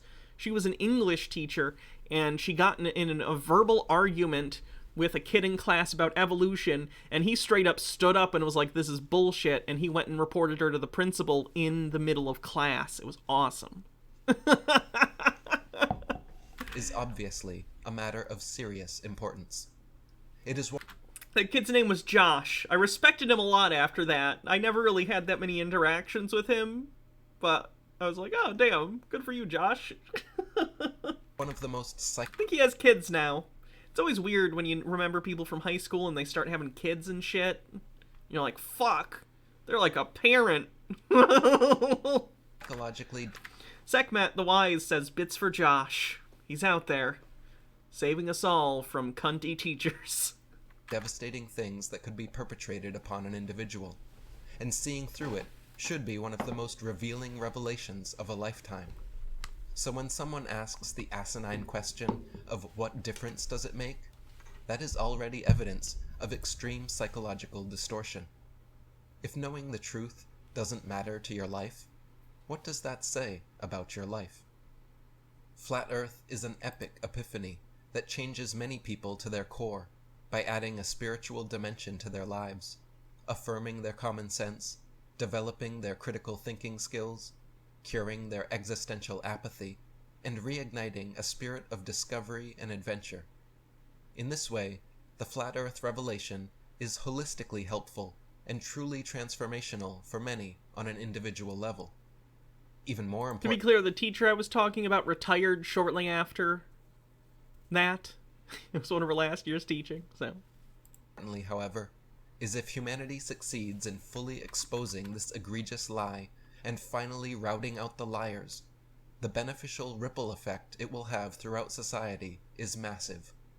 When the spinning spaceball Earth is finally exposed worldwide for the 500-year deception it was, humanity will suddenly be faced with the reality that every government, every space agency, university, religious organization, mainstream and alternative media outlet have all been duplicitous in propping up a monstrous manipulation to fleece and control the masses. Once these fundamental truths are exposed, these lying politicians, spokesmen, reporters, and teachers suddenly transform from being heralded voices of authority to being ridiculed, shunned, and denounced as they deserve.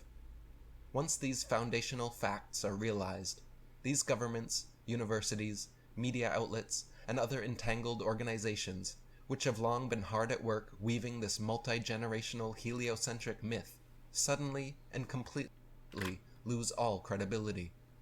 The resulting mass mental exodus away from the control system is exactly what is needed. Furthermore, once our true cosmology is revealed, so too is the truth of these few Freemasons on the bingo card. The picture at the bottom is Freemasons. elite families and secret societies Have I seen the official uniforms for Space Force? The dress uniform ones?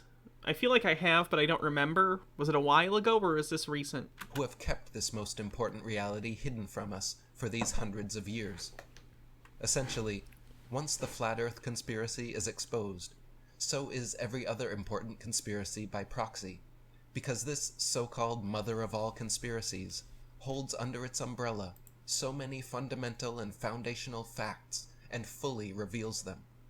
In this way, Flat Earth is like the Achilles heel of the New World Order. Is it? This subject, supposedly the most crackpot of all conspiracy theories, mocked and ridiculed for centuries as being an ignorant, unscientific worldview, is actually one of the most easily demonstrable and empirically evidenced facts of reality.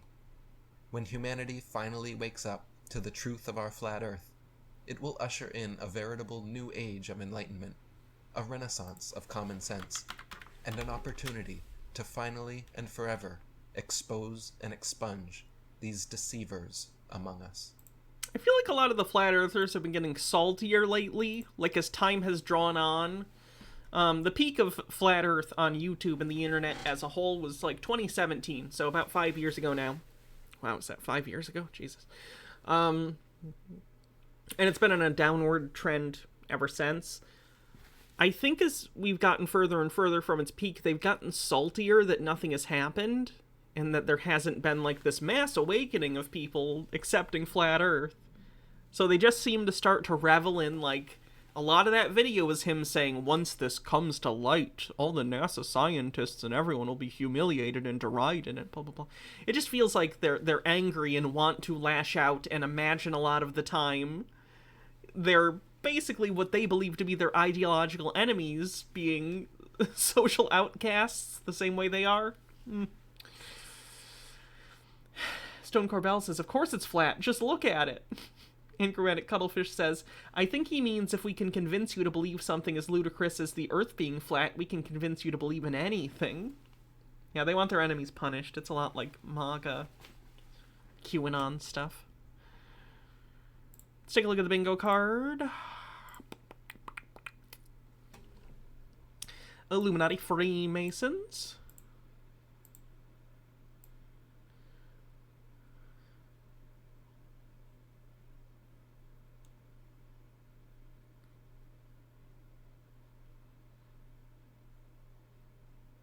PSYOP. I don't know if he specifically said the word PSYOP, but he was describing a PSYOP. That's fine.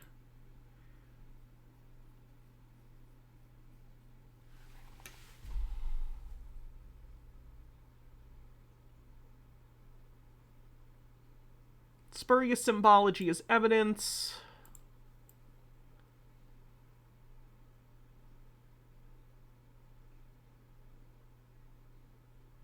Okay, that's page 1.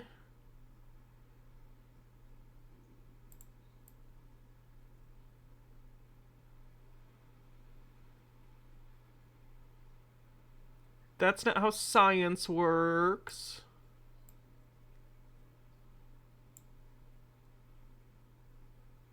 Oblivion, thanks for following.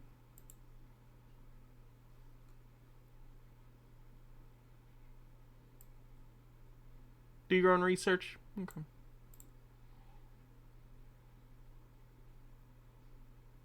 I think that's it.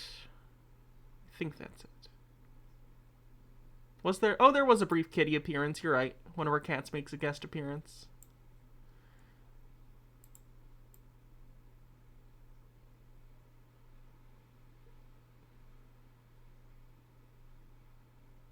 Oh yeah, poor understanding of philosophy with the Plato's allegory thing. I wouldn't say 97. I don't think he said he thinks he's specifically being targeted.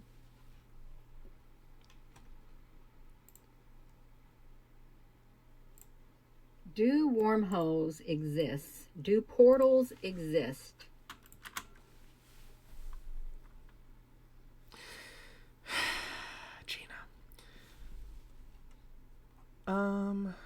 First name bunch of numbers with 100 bits says, you see that in a lot of Q spaces too, people who are getting socially rejected because they won't stop talking about the conspiracy and spend a lot of time on forums coping with stuff like, when the storm has happened and everyone sees how right I was, I'll be nice to family and friends and graciously accept their apologies. It's sad. It is. It's very sad. Yes, they do. This is my main page right here. Well, if you pull my name up on the YouTube, you'll see this. But look, I did a video this morning of a wormhole opening and a black UFO coming out. Jesus. Sekhmet says the Earth is not flat with a link. I've seen the boob version of this. Personally, I'm a bigger fan of butt than boobs, though. So I like that version. That's just my personal preference, though. Out of that, and this was in San Francisco. I did a 6-minute video because I had something to say. They didn't want to send out the live for the video.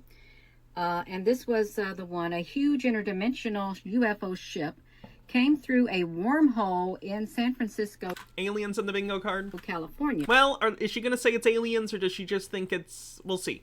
Probably aliens, though. Yeah. And it did. It was a live webcam. You can see it right here.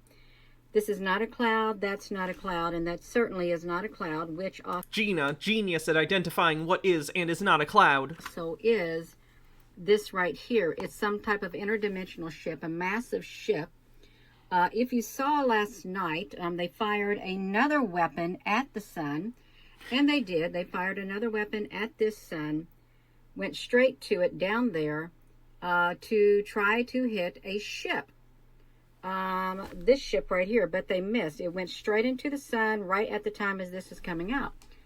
And of course, we looked at, do you ever wonder about, what's going on in the skies above and the ancient history? Will our civilization end up like many more before us? And the moon is in front of the clouds. This is a video that I shared from another YouTuber. It's really interesting. And Trey 57 production, he actually had a visitor from the other realm, the other spiritual dimension.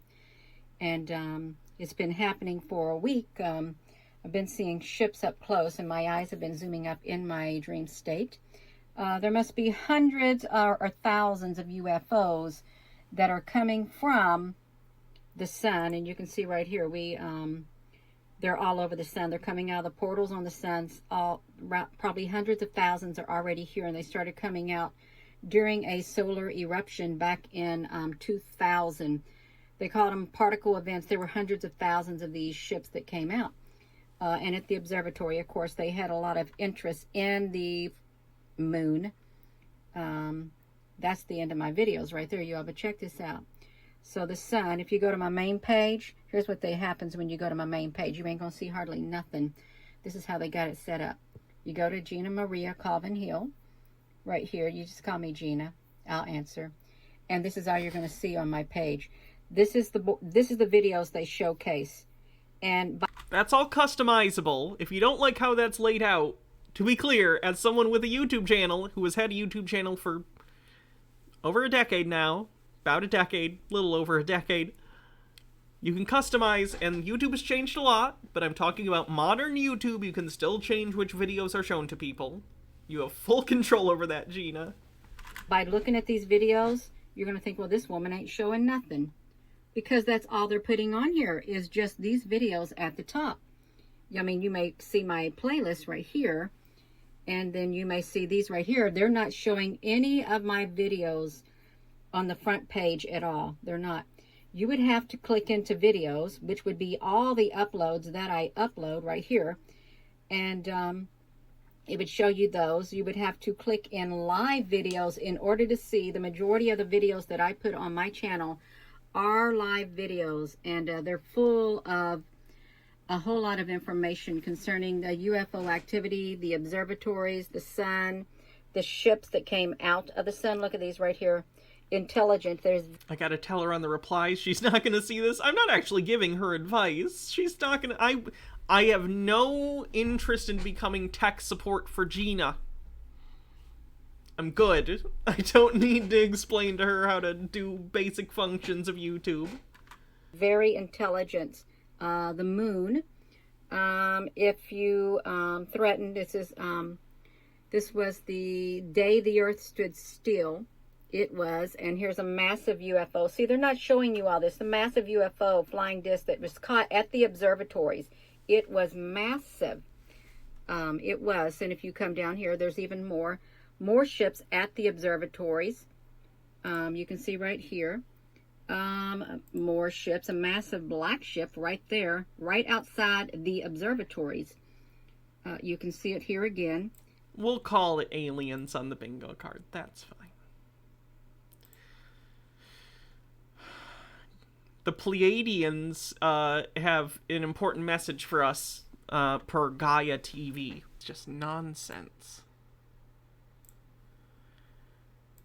Let me do something real quick before I look at the bingo.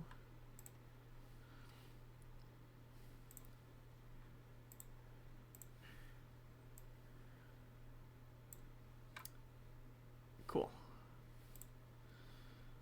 Alright, let's see. What did we get, if anything? 5D. Is there anything else? Because we already had word salad. Nah, not 53. No one said anything to that effect. They basically have to espouse that they believe they are geniuses, aliens.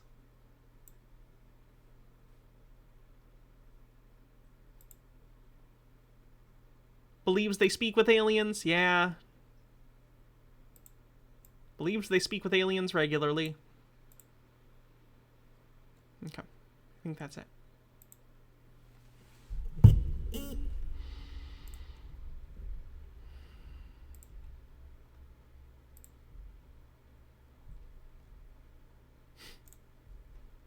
Flat Earth is dead. You're probably thinking, Adam, what are you talking about? Let me show you. Now this is what I mean when I say the Flat Earth is dead. The propaganda version. like we see on our screen here. The version that very few people believed in the first place. Some were foolish enough to cling on to stuff like this. Straw man maps, models, misrepresentations, crazy crossover fantasy worlds and misrepresentations.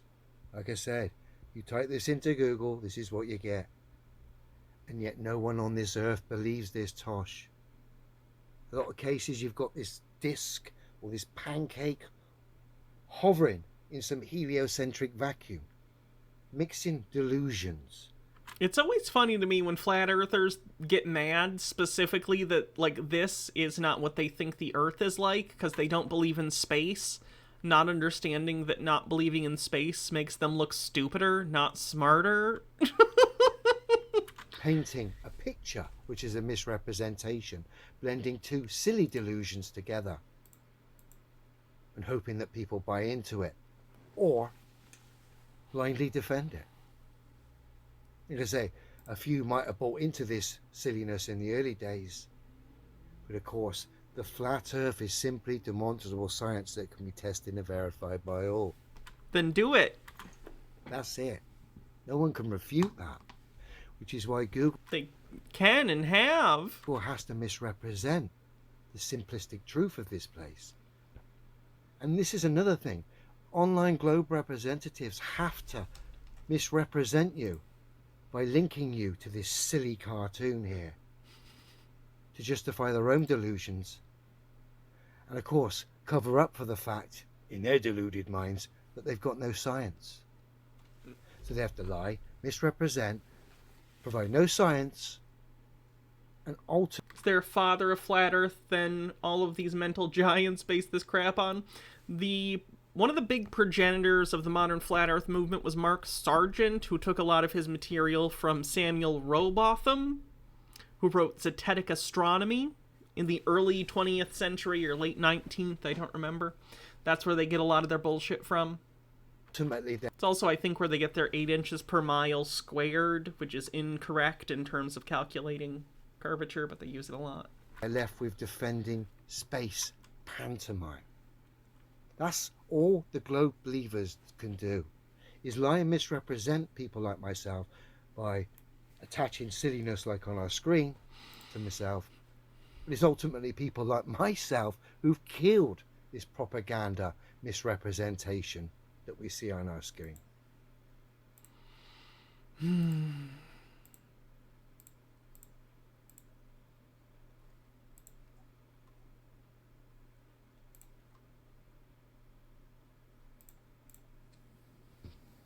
Mr. Whisker says if these representations are cartoon-like, I'd like to see how he'd represent the flat Earth. Literally just a circle map. They just think we're in a bowl, basically. Some think it goes on forever as flat. Some think we just exist. And that's it. So, what an interesting turn of events. You know how it's funny when I said that 11/9 was going to be significant.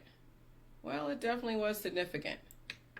Hurricane Nicole came through, Hurricane Jillian came through, and you can't have two hurricanes going together, so one needed to be given a little bit of prompting to calm the fuck down.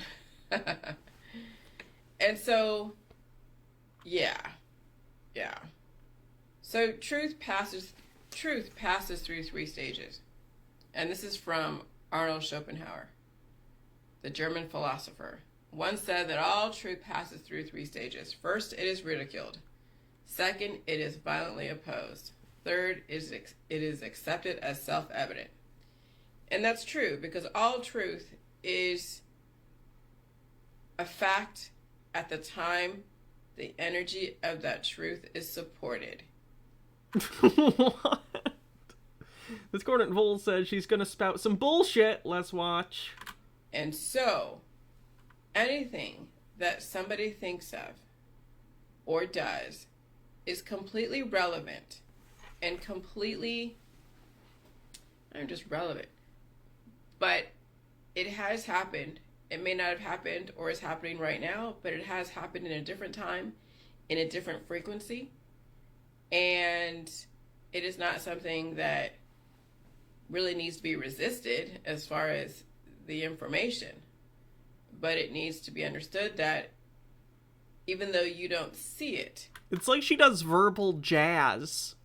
You know what I mean? It's just like skibbity boop bop boop ba doo ba doo ba doo. It's just nonsense words that have nothing to do with each other, but she just talks. She just says words. And you don't experience it. It doesn't mean it's not happening or has happened or will happen. Like, have you guys ever considered the existential nightmare that is the furtherance of our consciousness in this perpetual matrix, causing us to black pill on all of these deceptions going on that are making us vibrationally discontinuous with the rest of all the vibrations around us, okay? This is causing so much pain for all the star children. Discordant Vol says, oh god, she played Xenosaga. Whatever it is. Okay? Facts are facts. Truth is anything that you can think of and support with physics, biology, and chemistry, math, and English. And then you can also obviously put words together. So little did I know that 11-9 was to be so significant for me as an ending of an old world and a beginning of a new world.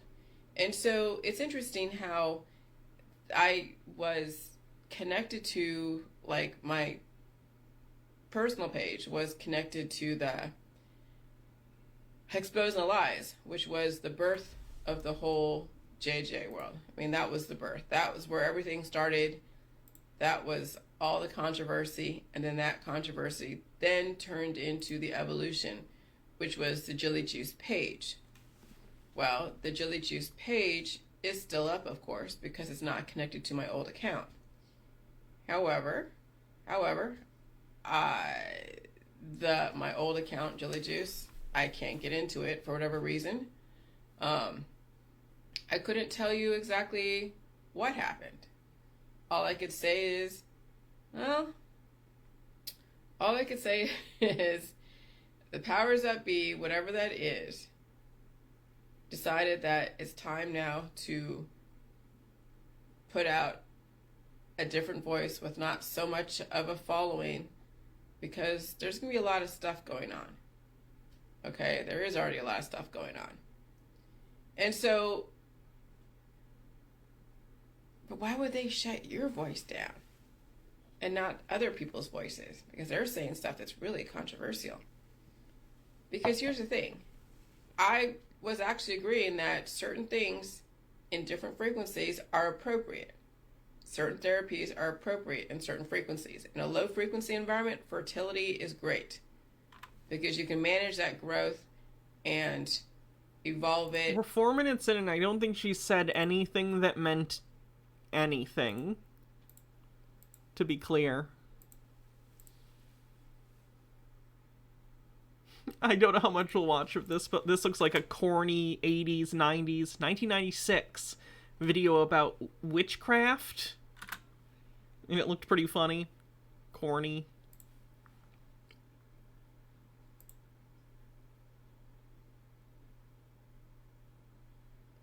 The magic rituals demonstrated in this video. Oh, they're gonna read it. My bad. Rituals demonstrated in this video are performed by practicing magicians, not professional actors. These rites were recorded inside an actual magical temple, not on a Hollywood soundstage. The techniques shown are authentic. I'm feeling a doubt raising within me. And very Don't know where this is coming from. effective. Viewers are warned against casual experimentation with these methods. Mind-altering substances should never be used in connection with this practice. Only mature persons in good mental and physical health should undertake these activities.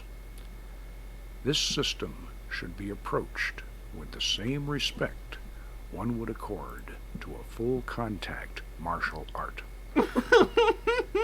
This documentary is offered to the public as an educational introduction to an ancient Western tradition of psycho-spiritual development that has been misunderstood and maligned. Practitioners of Solomon's magic are not Satanists who make pacts with the devil. They are spiritual explorers in the deep caverns of the mind. Oh my god. Mr. Whisker says, don't drink and cast, and Freaking Out says, Jilly has different definitions for everything. She's invented her own system of biology and physics. It's bonkers. Carrying with them the lamp of wisdom and armed with the power of God.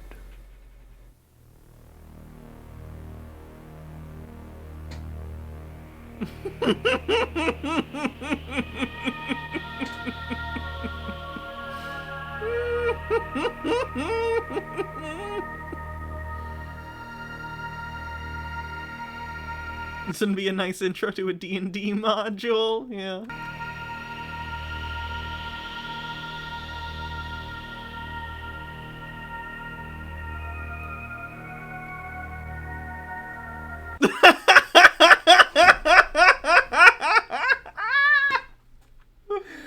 Look, I really do have a degree. I promise. Here it is.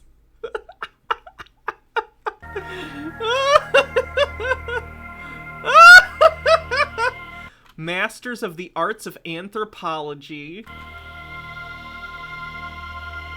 Oh, we're really getting zoom-ins to make sure that she's properly credentialed. Good for her.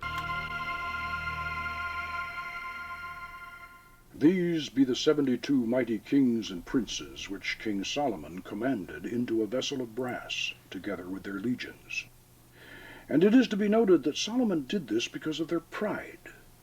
And when he had thus bound them up and sealed the vessel, he, by divine power, did hurl them into the depths of a lake in Babylon. Yeah, put it back on. Okay, all right. I'm Poke Runyon. What the fuck? This man has an energy that I cannot put my finger on. I'm a cultural anthropologist and a ceremonial magician. For the past 25 years, I've been studying and practicing our own culture's unique and powerful form of shamanism, while other anthropologists have completely ignored it. I've been fortunate enough to rediscover and reconstruct the actual techniques of ancient Western ceremonial magic. In this video documentary, we're going to take you along on an expedition to a strange world, in many ways more mysterious than the upper reaches of the Amazon, but a lot closer to home. For the very first time, we're going to show you the actual methods by which wizards and warlocks of olden times invoked holy angels and evoked lesser spirits to visible appearance and even had conversations with them. What you're going to see is real. These techniques are just as effective today as they were 1,000 years ago. Which is to say they're not effective at all. Chromatic Cuttlefish says, I'm a cultural anthropologist, and John Huston impersonator. Discordant Vole says, Tweed Rasputin. Tweed Rasputin. These methods have nothing to do with mind-altering drugs, and you don't even need any special psychic talent. That's good. My psychic talent is quite bad. These are the secrets of a lost art that anyone with imagination and determination can master. Mostly imagination, because you're going to have to imagine this shit. It's not happening. He's staring at me through the camera. He can see you through time. My personal magical adventure started back in 1969.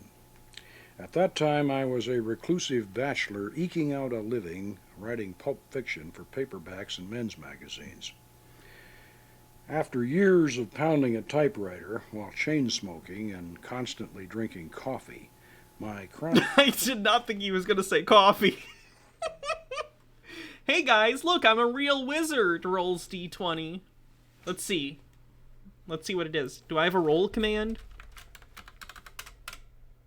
No. Damn it. Hold on. I'll roll a d20 on Google.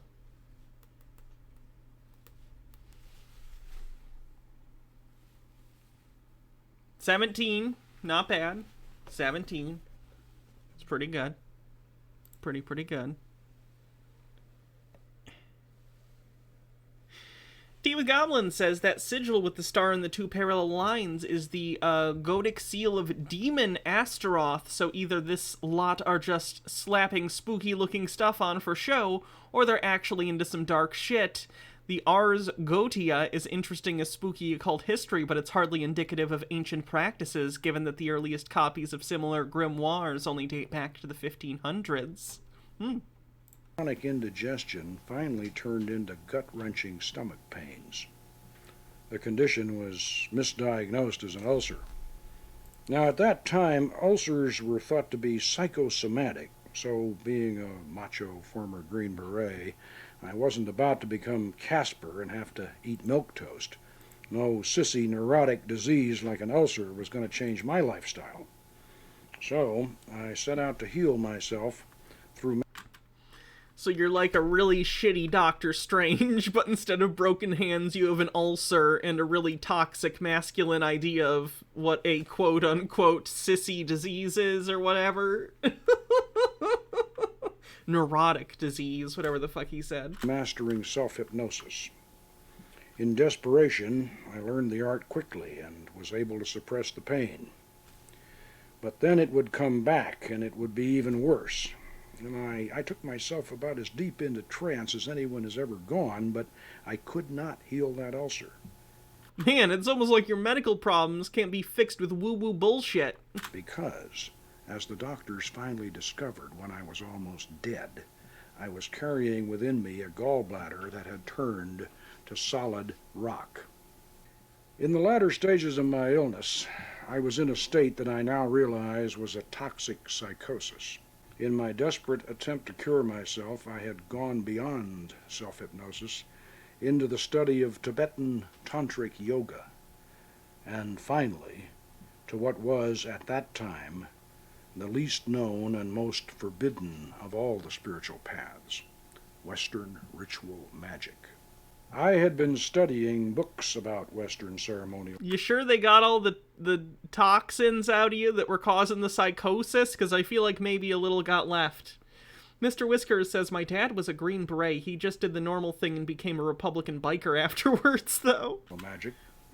And even the old grimoires themselves, the medieval Key of Solomon, and the more notorious Goetia of the Lemegeton, the so-called Lesser Key, which catalogued and described the 72 genii of the Arabian Nights that old King Solomon had imprisoned in a fabulous brass vessel. In my irrational state, I was totally convinced that there was a hidden truth behind this fantastic story.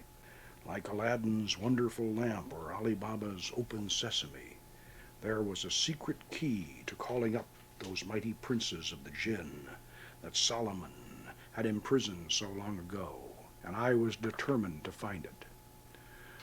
I studied the writings of the ancient and modern magicians. They had filled their books with the most detailed instructions on how to build, inscribe, and decorate all the necessary equipment, all the signatures of the spirits, and even the hours during which to summon them. This is legit an interesting kind of look into how this man's temporary psychosis caused him to go down a dark conspiracy path. Like, I unironically find this interesting as a narrative.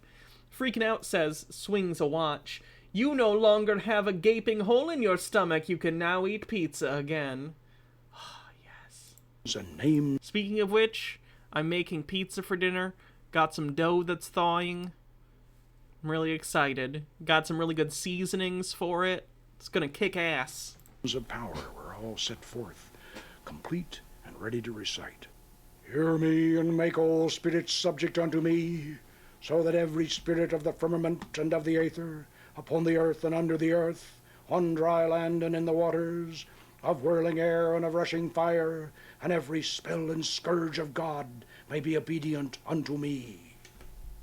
Wonderful, powerful, All you have to do is recite it aloud, and you can feel the hairs start to rise on the back of your neck. But where, how, and in what form are these spirits we're summoning supposed to appear? That one all-important element, how to make the spirit physically appear, was always missing from the old grimoires. Now, I knew that over a dozen ancient and modern writers on magic couldn't be involved in one big, long-standing conspiracy to suppress this final secret, so it seemed obvious that at some time in the past, the key to the magical art had been lost, and the modern writers and experimenters just simply didn't know how it was done. This suspicion turned out to be true. Turn of the last century, the famous, or if you prefer infamous, magician Aleister Crowley. I'm gonna start skipping ahead, because I know he shows how to do specific things, and I think that's fucking hilarious. The actual place where angels and spirits could be conjured to visible appearance. This was, and still is, a hypnotic process. I feel like I'm watching a Black Spine episode of Best of the Worst. And yet the final secret of how to employ these magical aids was always missing. What's this movie? This is With all some old VHS where a guy's trying to explain to people how to do magic, quotes. all the atmosphere, the philosophy, the paraphernalia, the powerful conjurations, and the hypnotic effects. A spontaneous vision in the crystal or in the dark mirror always depended upon some special psychic ability. One had to be a natural medium. And for all my toxic fever dreams and my hypnotic experiments, I had certainly become a mystic, but not a clairvoyant. And yet there had to be a way that anybody with the desire and the determination ritual before each operation is certainly important. Of the great archangels from the Goetia are on spiritually dangerous. Oh, he's in a robe. These Shemham Farash angels even have their the secrets of the Almadel. Before every magical operation, whether of invocation or evocation, we open our circle and call down the archangelic guardians of the quarters with a Golden Dawn-style invoking ritual of the Lesser Pentagram. And, at the conclusion of the ceremony, we will employ the banishing version of the same rite to close and seal the gateway between the worlds. Gnome Pickles says, as you can see, I have drawn a triangle on the table and have a candle which is very definitive. Therefore, I am like unto a god. Ata, Malkuth, Vegabura, Vegadura, Neolam, Om. Come on, put a little more. You can zhuzh it up. Come on.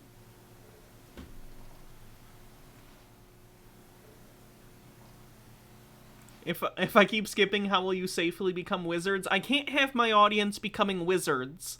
I can't give you any power you could use to usurp me as the leader of this chat. Okay? You're all... It's fine. I'm leading us perfectly well. We all know my video choice is always perfect. I've never picked a video that wasn't supremely entertaining to cover. I am the perfect host for this show, okay? Just accept my dominance over you, chat. Amasha O.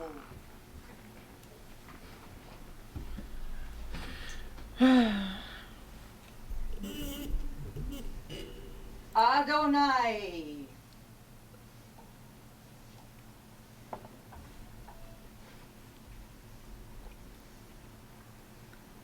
Ahea.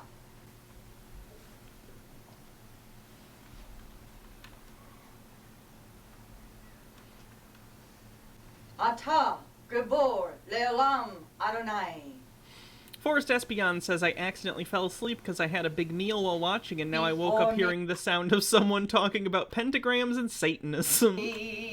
Raphael, behind me Gabriel, at my right hand Michael, at my left hand Oriel. Around us flame the pentagrams. Above us shines the six-rayed star. Ata, Malkut, Whatever, Rin. You don't know my life. Vegabura, You happen to be right here, but that's neither here nor there. Vegadula, Leolam, Om. We call thee, great Archangel Raphael, in the name of Tetragrammaton, Amashao. Come to us, O guardian of the Eastern Quadrant, master teacher, loving healer, wielder of the sword of truth, and lord of the aerial realm. Come, we beseech thy presence here upon this holy table. Shine forth from this pellucid crystal. Grant us a glimpse of thy glory. Till you have made such a connection and established such a bond with all four of the archangels, you must not venture further into the darker realms of Solomon's magic. Dr. Gamble says, well, according to the Hannah Reloaded lore, my superpowers only work in space, and we know I'll never go there before I die, so I'm resigned to living under your tyranny, Hannah. Yes. Great Archangel Michael, guardian of the southern quadrant, master of the sacred lands, warrior... LOL, Hannah, would you play D&D with that lady, or would you like her as a DM? I don't know how good she would be. Did I tell you guys I figured out what I'm doing for my third campaign D&D character?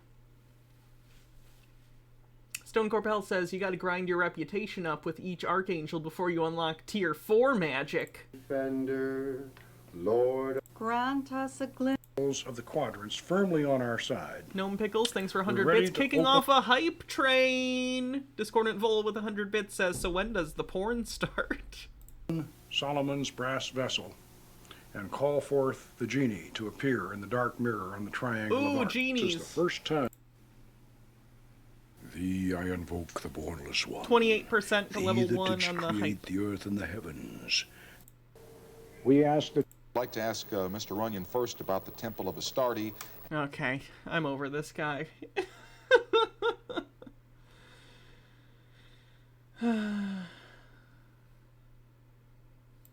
What else do we have? Spider Chowski, thanks for 2 months. Tea Time Tea says, last night I got recommended this weird thing about how heliocentrism is satanic. In the middle of all, however, resides the sun, a visible god. It is best The sun isn't a god. to set up learning against learning.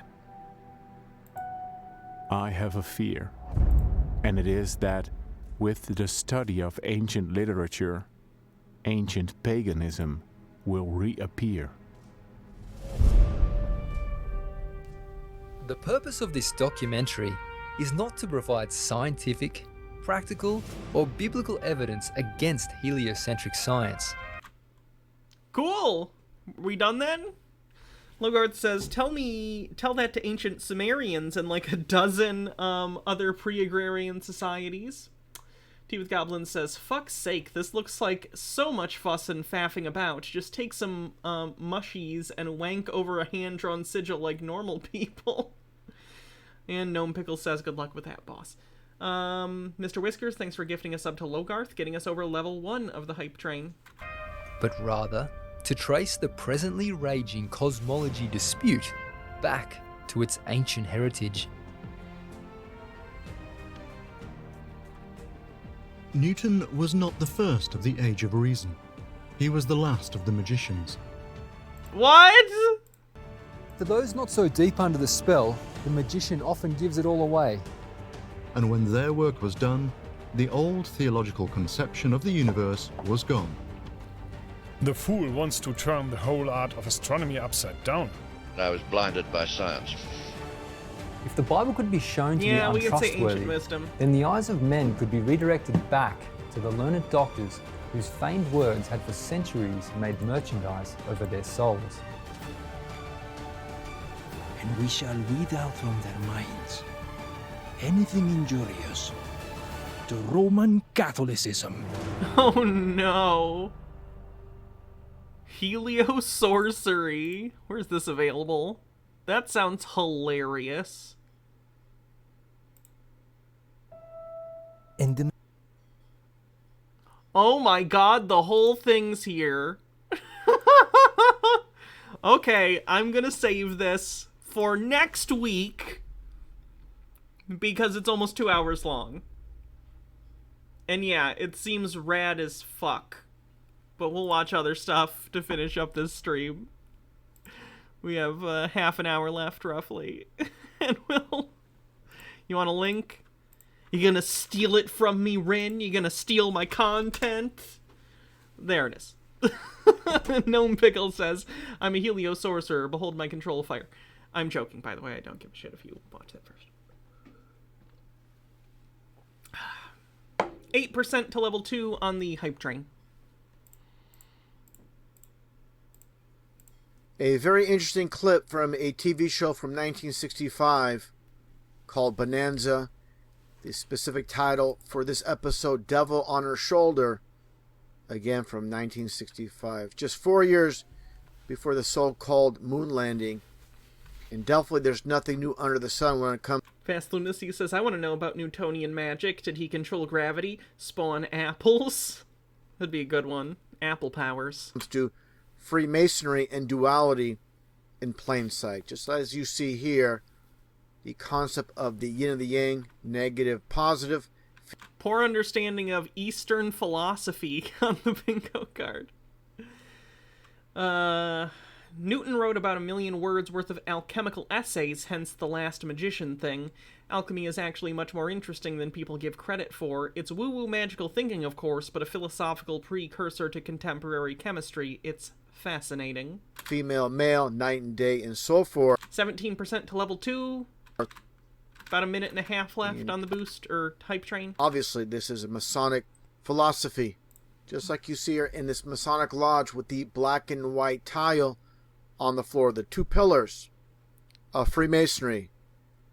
This is a very old concept going way back in time. So this is implemented by Masons that own and control all of TV. And they give us a truth, like I said many times, in movies, TV shows, cartoons, seemingly unreliable place. Fast Lunacy! Once again, thank you for your lunacy, as you gift 20 tier 1 subs to the community. Thank you. Places to get your information, and they give us the lies in the news and the school textbooks. Let's get right to it once again with this episode from Bonanza from 1965. Again, the whole entire... And just like that, 30% to level 6 of the hype train. Thanks, Fast Lunacy. Our concept of truth in TV shows, movies. Let's take a look. I think it's time we learned a little bit more about this Earth we live on. But first of all, we have to change our idea that the world is flat. In truth, it is round and shaped like a ball. That's not what the Reverend told us, Miss Sarah. Well, even the Reverend doesn't know everything. You start here, and you go around long enough in the same direction, you wind up in the place you started from. I'm guessing this is just more a result of the pop cultural myth that the idea that the Earth is round is new. It's not. It's actually very old. So the writers of Bonanza, back in the 60s, probably just had that misconception, therefore wrote it into this show. That doesn't make it factual that people on the prairie thought that the Earth was flat. They did not. Discordant Vol says, dead, burned at the stake. Yes, Thomas. 33% to level 6. Ooh, 33. Sneaky. Why don't we fall off when we walk underneath, Miss Sarah? Let's stop right there for a second. You know, children, the unindoctrinated minds, before they go through the whole... Ah, yes, the unindoctrinated minds of this actor on Bonanza playing a character written by an adult. system of... Does he think the kids make up their own lines on TV? ...of indoctrination, the indoctrination centers known as the school system, they have a clear, clean mind until it is distorted, perverted, and basically the system that is implemented of brainwashing. Another thing I need to mention is we're all told at a very early age as these children that we live on this supposed ball earth, but when has it been proven to us? It never has. We've been to the moon. We've been to it. We have pictures of the Earth from space where you can see the shape of it. You can watch live streams of it. You can mathematically show that the Earth is round. Like, I don't know what to tell you, sir. If you don't want to believe it, that's whatever. You have a right to be a fucking idiot. But stop acting like you're a genius because you are a fucking idiot who doesn't understand how anything works. And this is the problem with society. Once your mind is shaped and formed at a very early age, most people are at the point of no return, and they can't see things for what they are due to the very heavy programming, not only in the school system, but throughout all of society, television, again, the school textbooks, entertainment, such as movies. You're literally watching entertainment. This is Bonanza. It's entertainment in the 60s and 70s. Forrest Espion says, Hannah, you and Jake should brew some D&D villains that are conspiracy crazy cult. Maybe they believe all bards send evil messages through their singing and horniness, thus the heroes must save the bards. That actually sounds kind of fun. 35% to level 6 with a minute left. Star Wars, Star Trek, aliens, and so forth. The programming and so forth is all around us. Gnome Pickles says the ancient Egyptian civilization, a group who believed that the heart was the center of human thinking, were able to calculate the curvature of the earth. The math is doable. Now let's continue. Because of a force called gravity. What does gravity look like? Gravity is something we can't see, but we know it's a great invisible force that keeps us all here on Earth. Oh god, is that guy a fucking Quaker? Oh no. Vast Lunacy says even our fictional prairie schools aren't free from this demonic agenda. 30 seconds. Some of you know what a magnet is, don't you? I do. I do. Well, then let's think of it like that. Gravity could be called a kind of magnet. It's a natural force that keeps us all from flying off into space. We were always told that the world is flat. You were told right. Don't listen to her. I've been patient with you, Sarah. Lord knows I've been patient, but... Thanks for the level 5 hype, everyone. Now your words have revealed you. Gnome Pickle says, here she is revered. This is the woman who has committed the crime of thinking and reading. The law of gravity was Oh, here she is, Reverend. This is the woman who's committed the crime of thinking and reading. Sorry, I misread that. Discovered by Sir Isaac Newton in 1687. That's almost 200 years ago, Uncle Evan. In this clip, definitely shows how there's nothing new under the sun with the human ego. Once they have a core belief, something is told them, and it sticks to their system. Oh, the fucking irony. He's understanding the point of the scene, but backwards. Oh no. God. It's hard to eradicate it. And again, the human ego is definitely an example here at display.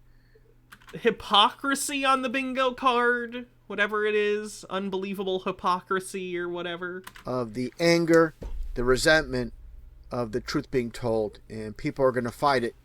Just like what's happening today when it comes to the flat earth truth. A lot of people can't handle the truth. Just like they depict here with this one woman on this television programming show. Ago, Uncle Evan. But there is only one law. The law of God. He genuinely looks like the guy in the Quaker Oats fucking tin. He just looks like the Quaker Oats guy. And that's the truth. And that's the absolute truth. And again, even though these people that run this world tell us a lot of lies, again, it gets back to the duality aspect where they must put the truth out there. And if they don't, it's no longer duality. It's no longer the foundation of Freemasonry. So they work on this system again, mostly lies and just a little truth.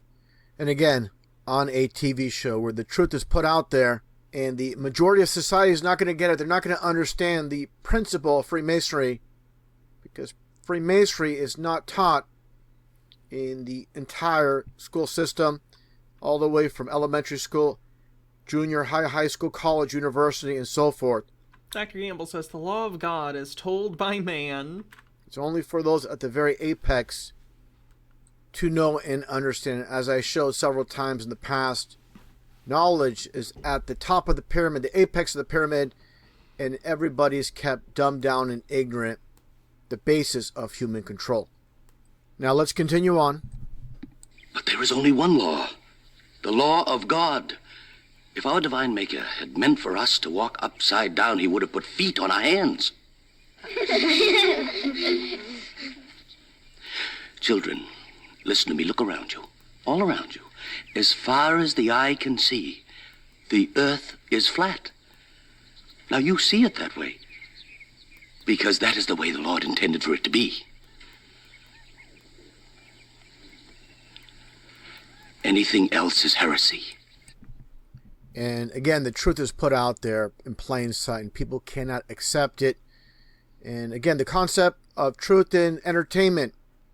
Here's another example from the 2018 video game Call for Duty 4, where they have this charm, it's called, where it depicts God's created flat earth, stationary flat earth, as mentioned in the Bible. And this is why in society they have all of entertainment controlled by Masons, so they can leak the truth out in plain sight for all to see. And millions upon millions of people that play these video games have no idea of the concept of duality, where again they must put the truth out in plain sight for all to see. We have still not shattered that highest and hardest glass ceiling, but someday someone... How do they still not understand this? This has been explained to them so many times. It's not our fault you don't understand idioms. Hydrate. Will. It's the dome. This is the dome.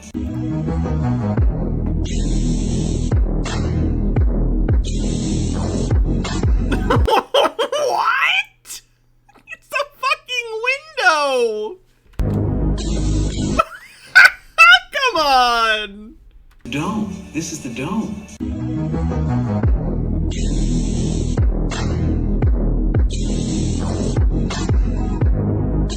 Yes, they were hiding the flat earth in Dumb and Dumber all along.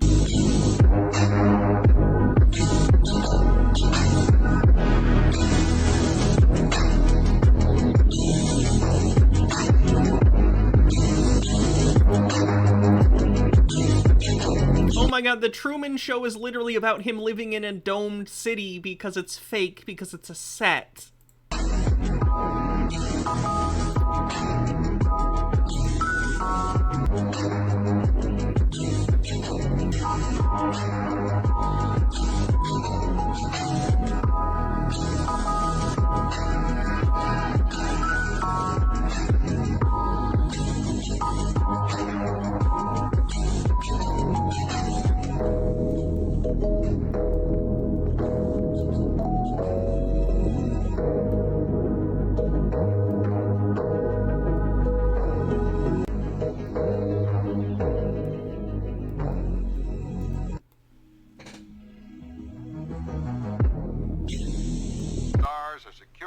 The stars are secure in the firmament. This is the fiction section.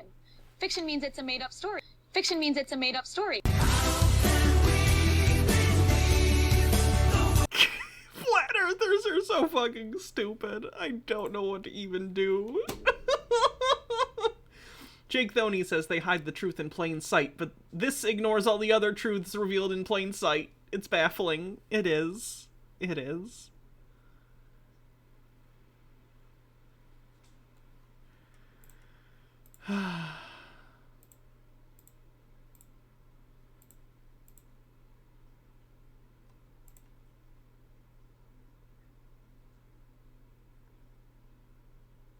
You know, put an end to this topic once and for all, turn the Hubble round and show us Earth in real time, zooming in onto a place so that we can see what's happening at that place, and we know that there is something up there looking down on us from space. But they will not do it. They can't do it. It can't. It doesn't exist. It literally doesn't exist. It's all fraud. It's all fake. Pretty much everything NASA puts out is fraudulent. Nobody has actually really gone all the way across Antarctica. Yeah. Now there are millionaires out there who could, you know, assemble the resources to make an expedition and completely, you know, go across and chart Antarctica and make a name for themselves, being the first person to do that. Yeah. But nobody ever does. Now you can actually measure the temperature of the moonlight next to the temperature of the shade of the moonlight, and you'll find the moon. It's just the same flat earther shit. There's a lot of flat earth stuff today. Sorry it's so flat earth weighted today, guys. Shalom, Mubaraka, Mishpaka, peace and blessings, family. So we're gonna... This guy's a black Israelite, kind of like Kanye. You know how Kanye's been doing the crazy anti-Semitic shit? This guy is also into it. I'm actually going to old books. This book is called The Critical Review or Annals of Literature, Volume 57. From 1784. Okay, on the bingo card, that's definitely cites a study from 18th, 19th century. It's a book, but yeah. This was being... I mean, it's a review, so yeah. Yeah, cites a paper from 18th, 19th century. Did I see Dave Chappelle is backing Kanye on the anti-Semitism now? Wow, wow, wee, wow. Oh, boy. This was written in 1784. When the ink touched the paper, our ancestors were getting whipped and raped and forced to pick cotton and cut down sugarcane. Literally, while the ink touched the paper, we were slaves. And people like me are literally losing weight, not eating, skipping workouts, getting skinny and scrawny just to find these books and to show them to the public. Legitimately, I stay up all night sometimes finding stuff like this. And I guess what, man? I struggle. I'm sorry, honey. Here. Come on. Up. I didn't know. Come on. Come on. Yep. Jump up. Or get up on here and then crawl up onto me. You literally do this all the time. Up. Sorry, she's being... Come here, Lou. I said you can come up. Come here, honey. Alright, she's changed her mind, apparently. A gold mine. Alright, a gold mine. If you want the PDFs, I got the PDFs, the links, and the paragraphs, and the page number of all this good information on my Patreon, bro. On my Patreon, bro. Please check out my Patreon. Virganon, thanks for 27 months, says our third sub baby. This baby's name is going to be Congo Jones. Please support this hard work that I put into this stuff. Anyway, let me show you guys this. I've been thinking about that movie Congo recently. It annoys me because Bruce Campbell's in the first scene of the movie and then he never shows up again. That's bad usage of your Bruce Campbell. You want Bruce Campbell front and center as often as possible. So let's start right here. It says, King John II in 1492 expelled all the Jews to the island of St. Thomas, which had been discovered in 1471, and to other Portuguese settlements on the continent of Africa. You see this? They're bringing Jews to Africa.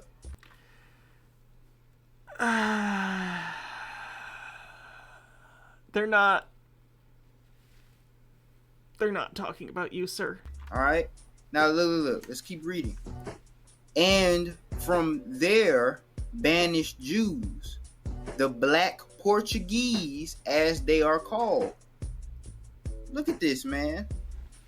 The Black Portuguese, as they are called.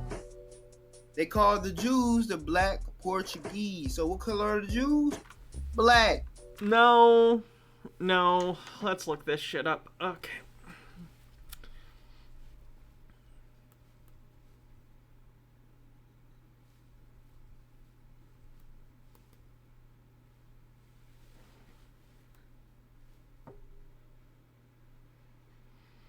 I'm trying to look that up to see where it's from.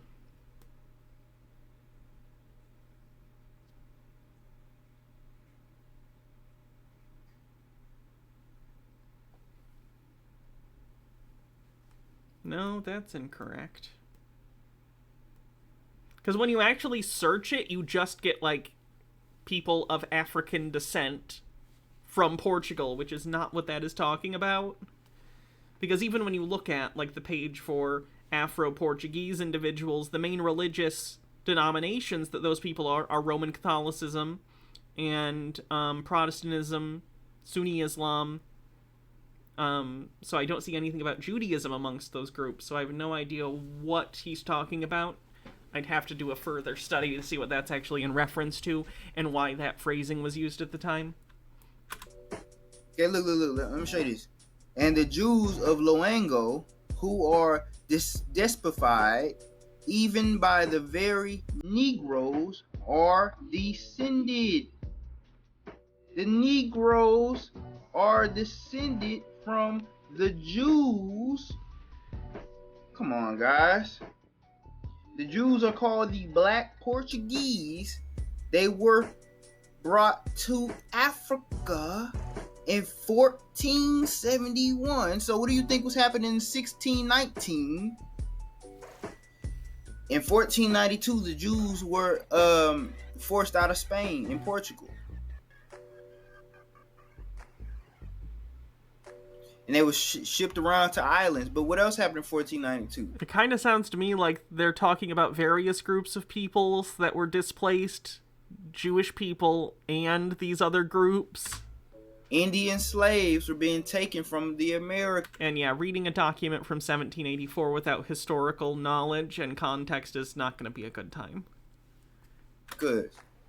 And they were brought where? To Europe and Africa. And it says, by the very Negroes are descended. This was written in 1784. It's telling you the Negroes come from the Jews, man. And aren't we descended? Aren't the Black Americans descended from Negroes? Negro slaves? Yes or no? Yes. So aren't we Jews? Yes or no? Yes. Guys, I'm sorry. Look, this is so obvious, man. But look, this is not it. We're going to keep going. Let's keep going. Remember, history was changed in 1837 in the United States, and worldwide history was changed in 1846. When the Smithsonian Institution was put together, 1846, history was rewritten. 1837, American history was rewritten.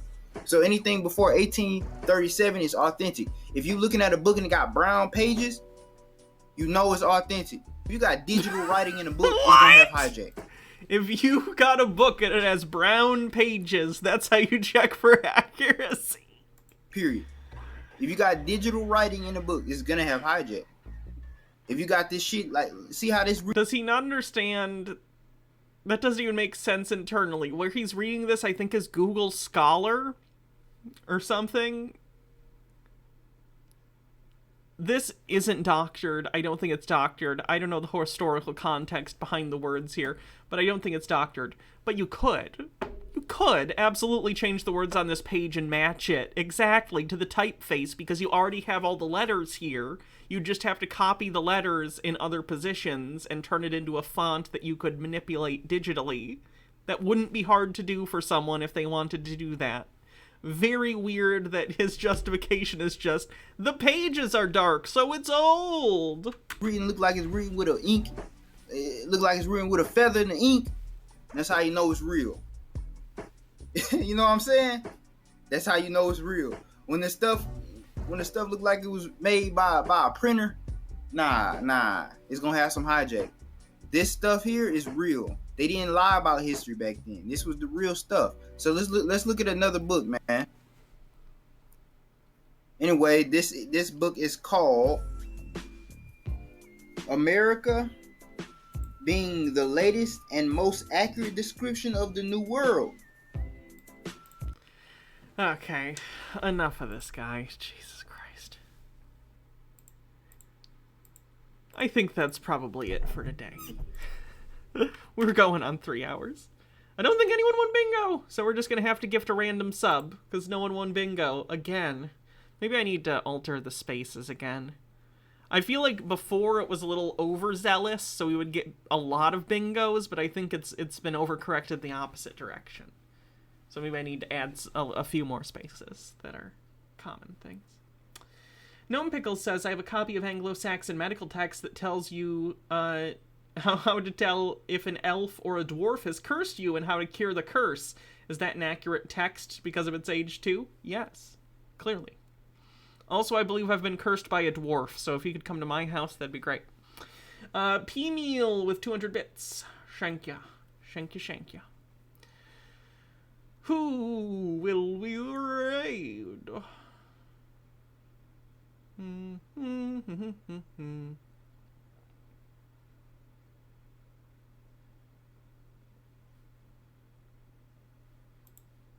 Can we get Hannah Goes What on the bingo card? What? That might be, maybe. We'll see. Hold on, let me gift a random sub, because, you know. Oh god, why? There we go. Let's see who gets the random sub for bingo. Gaia Strombeck gets the random gift sub. Cool beans. Alright. Who we raiding? Who we raiding? How about, well, left flank vets are starting soon. Shark is live. No problem, Gaia. Willow's streaming. A lot of people are streaming that I like.